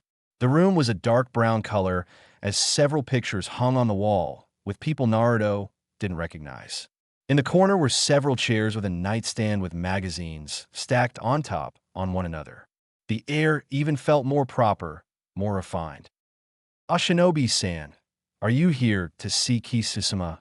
A voice said as Naruto turned his head to see a blonde woman behind a desk, a smile plastered on her face. Anko nodded before reaching into her pouch and pulling the letter the Hokage had given her. "Yes, I need to hand-deliver this letter Hokage-sama had written personally." The blonde woman nodded before offering another one of her smiles. After a moment of looking over some papers on her desk, she pointed to the large door across from them. Yes, of course. She's right through those doors. But there is another Konoha shinobi here, so your time might be cut short just a bit." Anko raised an eyebrow at that. The girl continued. If you would like, I can schedule a meeting with Kisa-sama for tomorrow morning. Anko waved her hand. No, that's okay. We don't need much time with her anyway. The blonde women nodded before they walked into the spacious room. Kisu was sitting behind her desk with a nervous look on her face. Her hands intertwined as she was reading a document in front of her. Standing next to the desk was an all-too-familiar person. Naruto widened his eyes as he saw the person's very own blue eyes raise in shock at his entrance. Kisu looked up from her desk and lit up as she saw the team. "Ah, Shinobi-san," she said, getting up from her seat and offering Anko a handshake. Anko snapped out of her own shock and returned the gesture. Handing the letter over to Kisu, "A pleasure, Kisa-san. We were asked to deliver this letter to you from Hokage-sama himself." Kisa nodded before turning back to the shinobi who was by her desk, her face going back to worry. "Narumi-san, do you think these shinobi will be enough?" The now identified Narumi tore her eyes away from her brother as she looked back to Kisu. She stayed silent for a few moments. "I'm not sure. I haven't worked with any of these shinobi before," she said as rising guilt erupted in her stomach as she looked back to her brother. Sadly, she knew absolutely nothing about her brother's skill as a shinobi. Anko, while never working with her personally, knew she was more than just a capable shinobi. She was trained personally by Orochimaru of the Sannin before his defection. The other two on the squad she knew nothing about, not even their names. "Enough for what exactly?" Anko spoke up, crossing her arms over her chest, narrowing her eyes at Narumi, making the girl blink in confusion. Kisu rubbed her arm as she looked down at the ground nervously. "WLUC," she said, not sure how to exactly put her thoughts into words. "It seems people are targeting me in this town, bad people." She finished, making Anko raise an eyebrow. "Well, like some bandits? We could take care of that easily." Narumi shook her head in response, grabbing the document on Kisu's desk and showing it to Anko.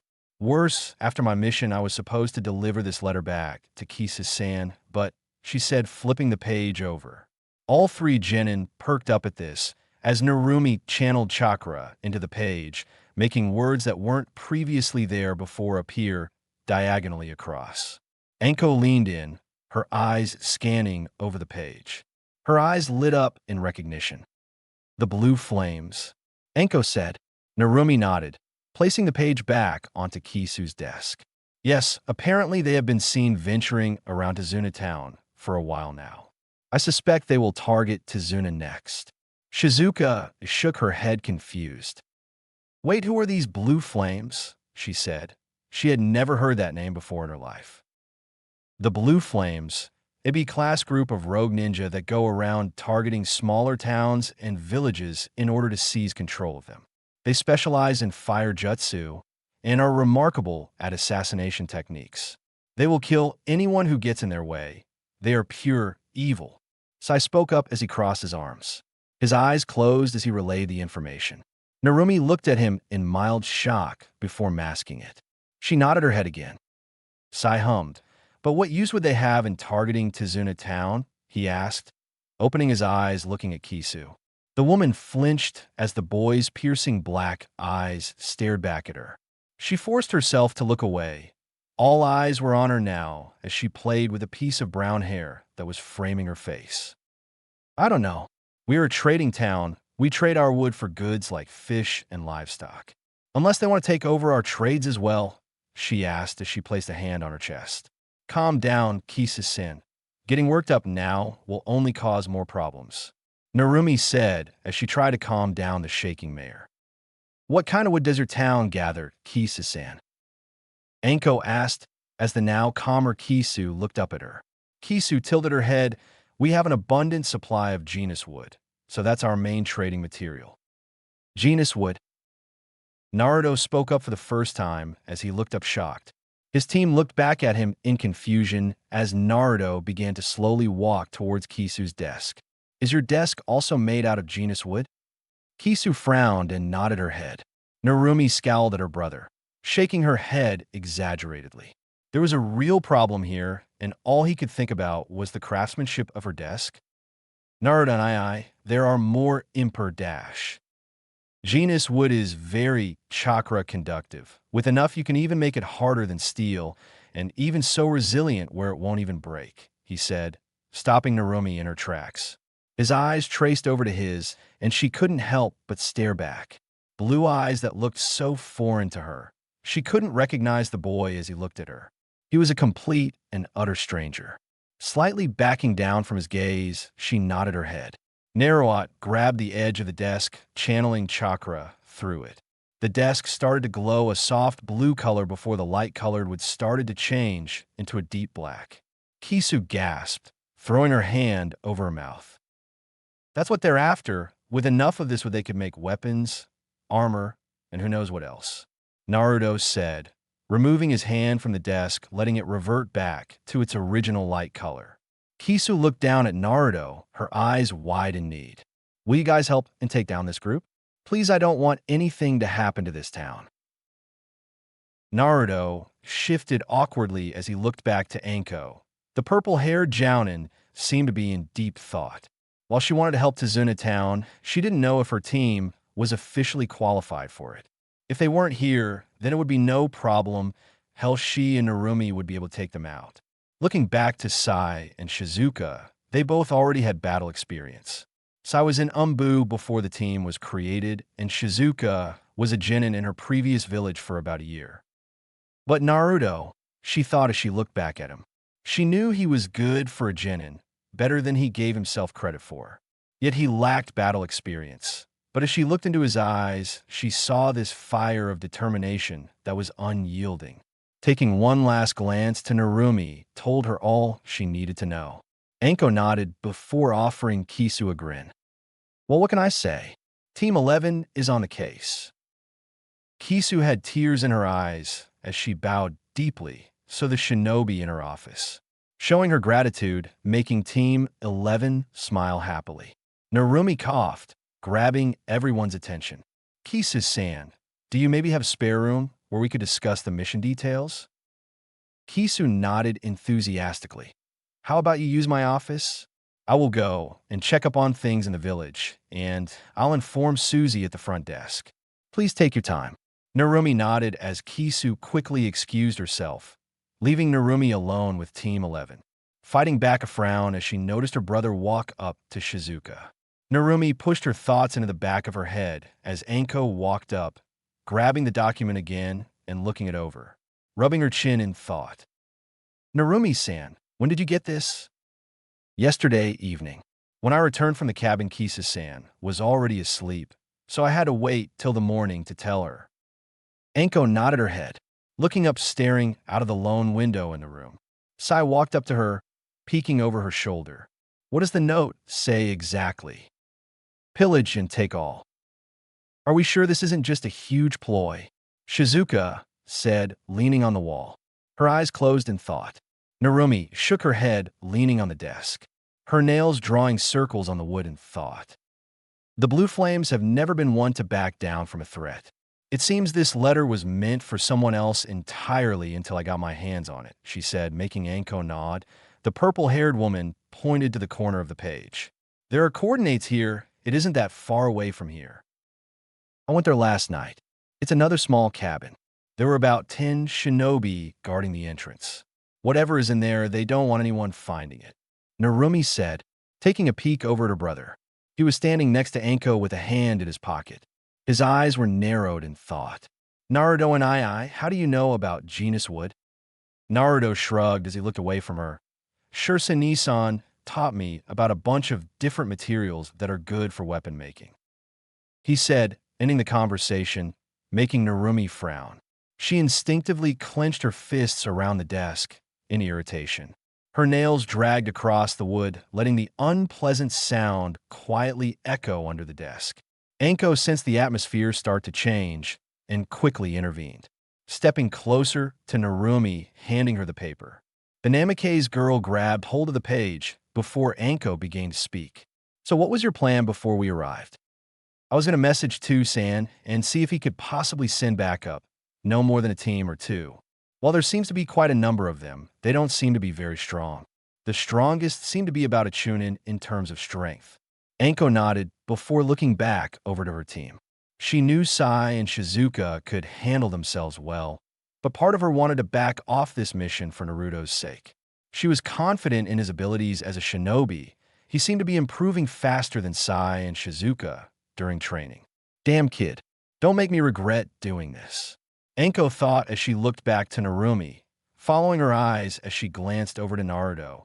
No doubt the redhead was thinking the same thing. Anko scoffed at that. Then when the sun starts to set, we'll make our move on them. We will divide up into 2 teams. Naruto and Shizuka will be with me, and Narumi and Sai will partner up. In all due respect, Anko-san, but I think I will be best paired with Naruto and Ai. Anko narrowed her eyes at the girl, crossing her arms over her chest. Naruto felt his spine stiffen as he looked over at his sister in shock. Narumi felt her resolve start to crumble as all eyes were now fixated onto her. Even her brother was giving her a suspicious look. Shizuka scowled in her direction, tightening her arms around herself. And why do you believe that, Narumi-san? Naruto-kun here has worked longer with his team than anyone else here. So I believe my assignment was for the best, she said, making Narumi physically flinch at the jounin. She lowered her head and clenched her fists, her hands starting to turn pale. I don't mind, Anko-sensei. Narumi snapped her head over in shock to Naruto, her eyes perking up as a smile started to form on her face. The rest of Team 11 looked at him in shock, however. Anko started at Naruto, her eyes shining with confusion as they locked eyes. Naruto kept his face blank as he nodded to his sensei, the both of them sharing a silent conversation. Anko, after a while, reluctantly nodded her head to the blonde, biting her lip slightly. Fine, Shizuka and Sai with me, and Naruto and Narumi together. We will meet in the forest just outside the cabin at sunset. Several hours flew by for Team 11 and their newest member for the mission. The sun was starting to set, basking over Tizuna Town. The team all huddled together in the trees, scanning the area. Making no sound, the group moved closer until the cabin they were looking for finally came into view. Stopping in a bushel, Anko raised her hands, stopping the group. Thanks to the sunset, the forest was darker than usual, with a tiny bit of light shining through the cabin's windows. Several shinobi stalked the outside perimeter as they walked, rhythmically paced back and forth, at least a group of 10. Anko shifted her eyes to the outlining trees, trying to sense another shinobi who could have possibly been hiding. If her plan works, then they should be able to finish this mission without any difficulty. Letting herself bask in the darkness for a moment longer, she let her eyes linger back to his team. Sai, in 5 minuets, I want you to make several birds to distract the guards on the left-hand side. Once distracted, I want you, Shizuka, to kill all those distracted as we make our way to the inside. Narumi and Naruto, I trust you both to do the same on your side, understand? Do not start until you hear Shizuka make her move. I sense no other shinobi hidden anywhere, so it should go smoothly. All the kids nodded before Sai. Shizuka and Anko all disappeared from sight, Anko taking a moment longer to give Naruto a reassuring nod of her head. The forest was eerily silent as Narumi and Naruto ventured further to the right, watching the 5 guards wander around. Narumi gave Naruto a sideways glance as they crouched in silence.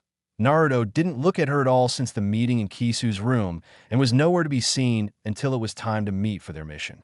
While it would have been fairly easy for her to sense his chakra, she didn't know what his chakra signature felt like.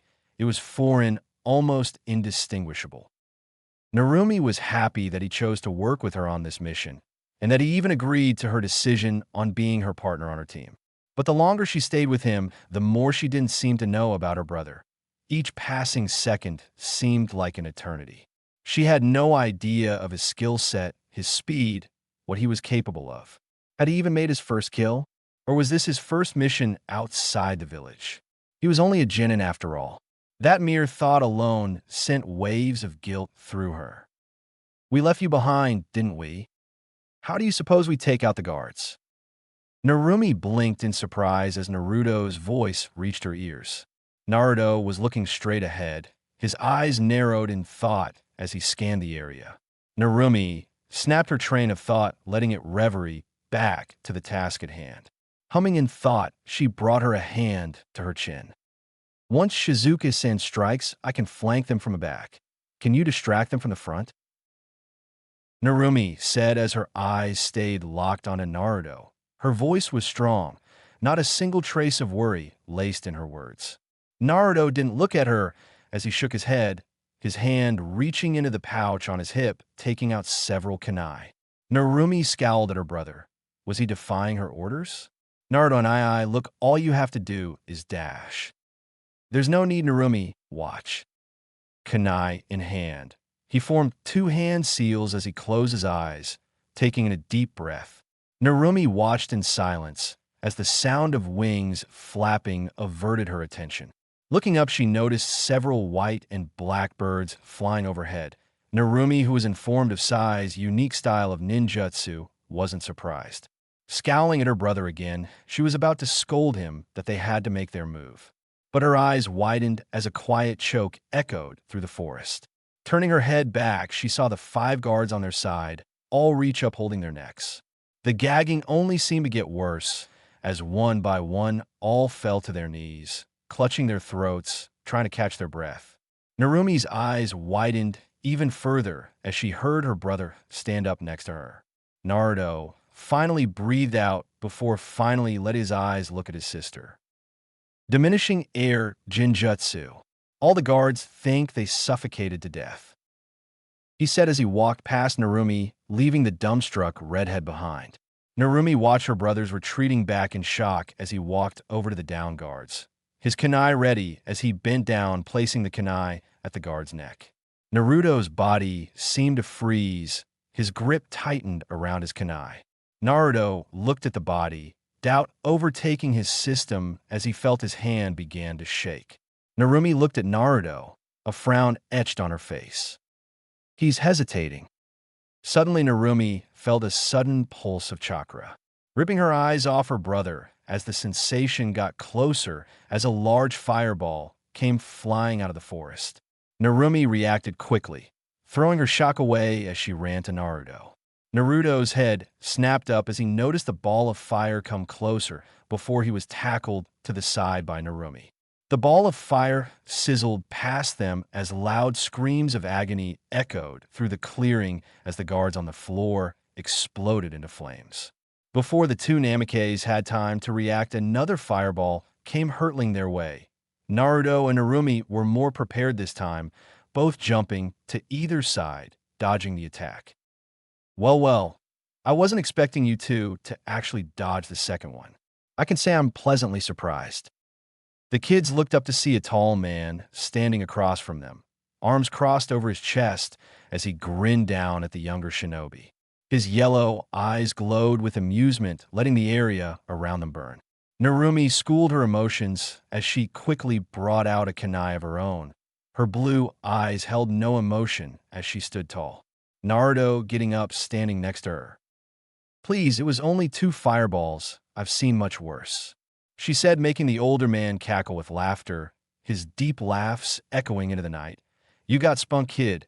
It's going to be a shame killing you, he said, his voice going deadly serious, snapping his fingers as 13 shinobi jumped from the trees, all wearing crazed expressions, making the 2 Namikes tense up. Narumi spared a nervous glance to her brother, noticing the bead of sweat sliding down his forehead. Without warning, the 13 shinobi took off, racing towards Narumi, effectively separating her from Naruto. Shit, Naruto! Narumi cursed, leaping out of the way from a noticeably smaller fireball that was sent her way. Haha, come on, Missy, why even try to fight back? I promise we'll go easy on ya if you just give yourself up, one of the thugs said, an unkempt grin plastered on his face. You might as well just surrender now, sweet thing. Several of the others spoke out in agreement as Narumi scowled in disgust as she traced over her attackers. It seems I'm going to have to make this quick. I don't want to leave my brother for too long. Who? So the bitch is confident I'll show you who's boss. The one in front yelled, his eyes flashing with anger as he sprinted off towards Narumi, sword raised high above his head. Narumi waited till the man was close and gathered wind chakra into her hand. Without hesitation, she thrust her hand into the stomach of her attacker. The man yelled out in pain as his sword slipped out of his hand, his body slumping over lifeless. The remaining guards didn't hesitate, seeing one of their own die, and all charged her at once. Narumi sighed, noticing that Naruto and that strange man were nowhere to be seen, most likely out in the forest. Narumi brought her forearm up, blocking a kick that was sent her way. The thug closest to her went in for the kill, aiming a kunai into her chest. Narumi extended her arm, gripping the attacker's wrist before his hand could make contact, bending it back, snapping his arm, and pushing it forward, forcing the kunai deep into the man's throat. That's two. Using her momentum, she quickly twirled around, grabbing the shinobi's leg that previously kicked her and throwing him backwards into two oncoming shinobi. Flying through hand seals, she took in a deep breath of air.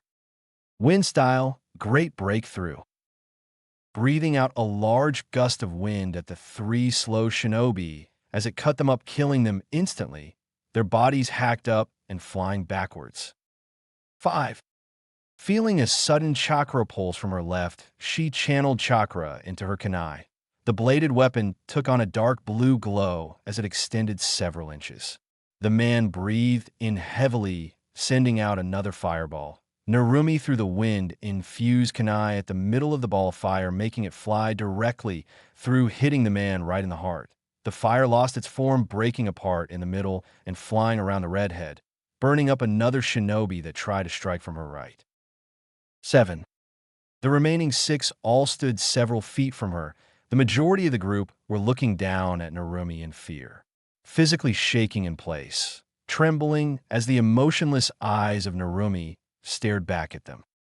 This is your last chance. Either leave here or die here. One of the shinobi gasped in fear as he dropped his sword and took off in a random direction. Soon after, 2 more followed after. 10. Why, you monster? I'll kill you, a man yelled, making Narumi chuckle to herself, raising a hand over her face, freaking out the remaining 3 shinobi. You blue flames are the monsters, but I'll show you what a real monster looks like, she said, her voice dropping several octaves as they watched her eyes shift, blue irises turning into red, slitted ones. Narumi gave a toothy grin, showing her extended canine teeth as she dissipated from sight, the only trace left of her being a soft breeze. Where did you gahhh? The man couldn't get the next words out as he looked down to see several kunai embedded in his body. Narumi looked up at the man, arms extended, gripping the remaining 2 shinobi in her grasp. Slamming their heads together, they fell to the floor, not having any time to react. The 2 shinobi suddenly heard a sizzling sound. Looking up at Narumi, both of her hands extended as blue chakra started to form in both palms of her hand. Her piercing crimson eyes rippled through them. 13. Rasengan, she yelled, slamming the spinning balls of chakra into the remaining 2, ignoring their screams of pain as they withered in her grasp, falling to the ground dead. Narumi retracted her hands, letting her eyes revert back to her normal cerulean. You went a little overboard there. Narumi shrugged her shoulders, the loud voice booming in her head that she had grown accustomed to after all these years speaking to her. It was more of a message to the blue flames. They won't target Tizuna again. The deep voice hummed in her mind, agreeing with the girl before speaking again. You should probably check up on your brother or the rest of your team. Narumi didn't need to be told twice. Before the voice even finished speaking, she leaped away into the forest, trying to sense her brother's chakra signature. She hated this feeling, the feeling that something bad might have happened to Naruto, and it would have been her fault for not protecting him. Please be all right, Naruto and I. With Naruto, after the separation, Naruto felt his hands tighten around his kunai as he stared off at the taller man, sweat beating down his brow and falling down his cheek. Watching his sister get separated from him sent a wave of anxiety through his body. His breath hitched as he saw the man start to laugh to himself, running a hand through his dark black hair. Mama, you seem like much easier prey than that girl. His voice was deep, making Naruto's head vibrate in worry. This was his first real encounter with an enemy shinobi, a real shinobi. It was easy for him to put the low-level guards in a genjutsu, since he knew they were about his level of strength, a genin. But looking at the man in front of him now, the towering physique of muscle that stood clearly over 6 feet, it scared him. He tried to gather his erratic breathing, trying to stay composed as he racked his to figure out a way to fight this shinobi. His hands started to sweat while his legs shook in fear. The taller man reached behind his back, pulling out a large sword and aiming it at the blonde. The sword glowed in the dark as he rotated it, letting it glimmer in the darkened night. It seems I'll have to teach you a lesson for attacking the blue flames. My name is Saka Shin, prepare to die. Saka moved forward several steps as he lunged towards Naruto. Shit, Naruto thought, bringing up his kunai, stopping the sword from ending his life. Saka grinned, applying more pressure to his blade, making Naruto grit his teeth. His arm started to tremble from the force as he broke contact, rolling to the side. Saka, feeling the blonde retreat, his blade hit the ground before kicking the blonde directly in the stomach. Naruto gasped in pain as he felt his body soar through the clearing as his back connected to a tree with a loud thud. Wincing from the sudden pain, he widened his eyes as a large blue fireball came soaring his way. Acting quick, he jumped to his feet. Water style, water shield jutsu. Naruto called out, waving his arm in a circular motion as a shield made of pure water formed from his fingertips, attempting to stop the jutsu. The ball of fire made contact with his shield, and Naruto felt his knees start to buckle from the sudden force. He channeled more chakra into his shield in hopes to stop the attack head-on. Naruto widened his eyes as the fire jutsu proved to be more resilient than his. Naruto's jutsu broke, splashing his body as the explosion sent him tumbling to the ground again. Naruto sneered as he tried to grasp the grass beneath him. The water from his jutsu had burned him after exploding thanks to the fireball. Naruto hopped to his feet, glaring at the shinobi across from him in barely controlled rage, not wanting to let the pain show. He wanted to wipe that smug expression right off of Saka's face. Saka gave a laugh that gave the opposing blonde a cold chill. Do you really think you have a chance to beat me, boy? You have been nothing but average, and I'm being generous, he said smoothly, his eyes glowing with disappointment. Naruto scoffed as he bit his lip to stop it from tremblingly, holding his side that the water had burned him on. Can I really not do anything against him? I have my Sharingan, but I can't catch a glimpse of his eyes. His hair keeps falling into his face, and he's way too fast for me. He let his thoughts wander, clenching his fists as desperation gripped his very soul. Saka was strong, stronger than he had anticipated, and for his first real fight, Saka was the pure embodiment of a devil. While he did have some tricks up his sleeve that Shisui had left for him in the scroll, but he wasn't close to mastering it and would most likely be more of a hindrance. He didn't have the chakra control for it, or the right chakra ratio for the jutsu itself. So he did the only thing that felt right for him. You're too cocky for your own good. Water style, spinning top. Naruto yelled, forming water at his fingertips while spinning his body. His body became engulfed with water as he shot off towards Saka, spinning widely. Saka just sighed as he sidestepped, forcing his hand through the blonde's jutsu, slapping Naruto as the jutsu broke, sending Naruto to the floor once again. Naruto turned just in time to roll out of the way from kunai. Saka, having prepared that Naruto was able to dodge the kwani, swung his sword down into the ground, stabbing through Naruto's leg. Naruto felt his back arch up as a loud scream forced its way from his mouth. His scream echoed through the clearing, making several birds flutter away.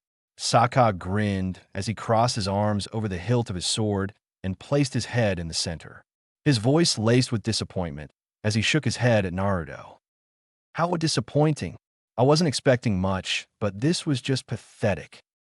Naruto gasped in pain as he felt his vision start to blur, trying his best to stay awake as he saw Sokka slowly push his blade in deeper. Naruto whimpered as he smacked his head onto the floor. His body felt numb as he experienced the excruciating pain, blood leaking from his leg as Naruto peeked his eyes open to see Sokka, his malicious grin piercing through Naruto. I can't die here. Naruto thought to himself as he felt his eyelids start to flutter closed, his mind slowly losing consciousness, letting pitch darkness overtake his vision and consume his body. What would your family think? Naruto felt it again, a spark in his stomach as a mysterious voice boomed in his head. Naruto felt his body start to move on his own, gripping the sword by the blade. Sokka raised an eyebrow at the blonde, curiosity shining in his eyes as he watched Naruto grab on tightly. Naruto, on the other hand, felt the pain subside, the mysterious voice echoing the words again. Bouncing off the walls in his head, he reached his free hand up, digging his nails into Sokka's arm. Gritting his teeth, he answered the voice, his voice dripping with annoyance. They would feel sorry for me, that I was too weak to do anything, and they would blame it on themselves. He yelled internally, blood leaking down his hand as he grabbed onto the blade tighter. And what was your promise? To prove them wrong. What the dash? Sokka, I never got to finish what he was saying before Naruto ripped the blade out from his leg in one smooth motion. Sokka, surprised by the action, didn't have time to move out of the way as the hilt of the sword smashed upwards into his jaw, sending his tumbling backwards. Sokka growled as he held his busted chin glaring at Naruto. Caught off guard by the blonde's sudden attitude change, his eyes widening as he saw the hole on his leg had already fully healed, not a cut in sight. Naruto grabbed the sword by the hilt, throwing it over to Sokka, forcing the black-haired male to dodge. Sokka leapt into the air, swinging his left foot down in a flying kick that sent a column of blue fire sailing across the forest floor, disintegrating everything in its path. Naruto didn't hesitate in his attack as he leaped up after Sokka, hands flying through seals as fast as he could. Water style, water dragon jutsu. He yelled, extending his arm out as the water from his previous jutsu came to life, forming a medium-sized dragon, and sent itself soaring after Sokka from his right. The black-haired man cursed before stopping his technique, using his momentum to narrowly dodge the dragon. Water style, water torrent wave. Sokka widened his eyes as the dragon exploded next to him, the sudden force taking the air out of him as he was sent flying down onto the floor, making a decent-sized crater. Naruto landed on his feet, trying to catch his breath, wondering if that was enough to stop the man. Before Naruto could relish in any sort of victory, the body of Sokka suddenly poofed into smoke, replaced with a log of wood. Kawarimi, you little shit. Naruto turned around just in time to see a flame-covered foot come his way. Reacting quickly, he brought his forearm up to block the attack. He growled as the flames burnt his arm as the force from the attack sent his body crashing to the floor. His head smacked against the floor, bouncing in pain, but Sokka didn't stop there, sending an axe kick to the boy's stomach. Naruto gasped as he felt his body submerge itself deeper into the soil beneath him. You bastard! I'm going to kill you! Sokka yelled, grabbing Naruto by the neck, lifting him up so he could stare at the boy in his eyes. His hand gripping Naruto's windpipe, making the blonde gasp for air. You really are a son of a bitch, aren't you? I'll admit you caught me by surprise, but it won't happen again. He yelled again, this time slamming Naruto into the nearest tree, almost snapping the log in two. Naruto winced as he forced his eyes back to Sokka's own yellow eyes. Finding the effort to grin, Naruto reached up, trying to dig his nails into Sokka's cheek. Sokka, seeing the blonde in his grasp start to smile, felt a huge sense of anger wash over him.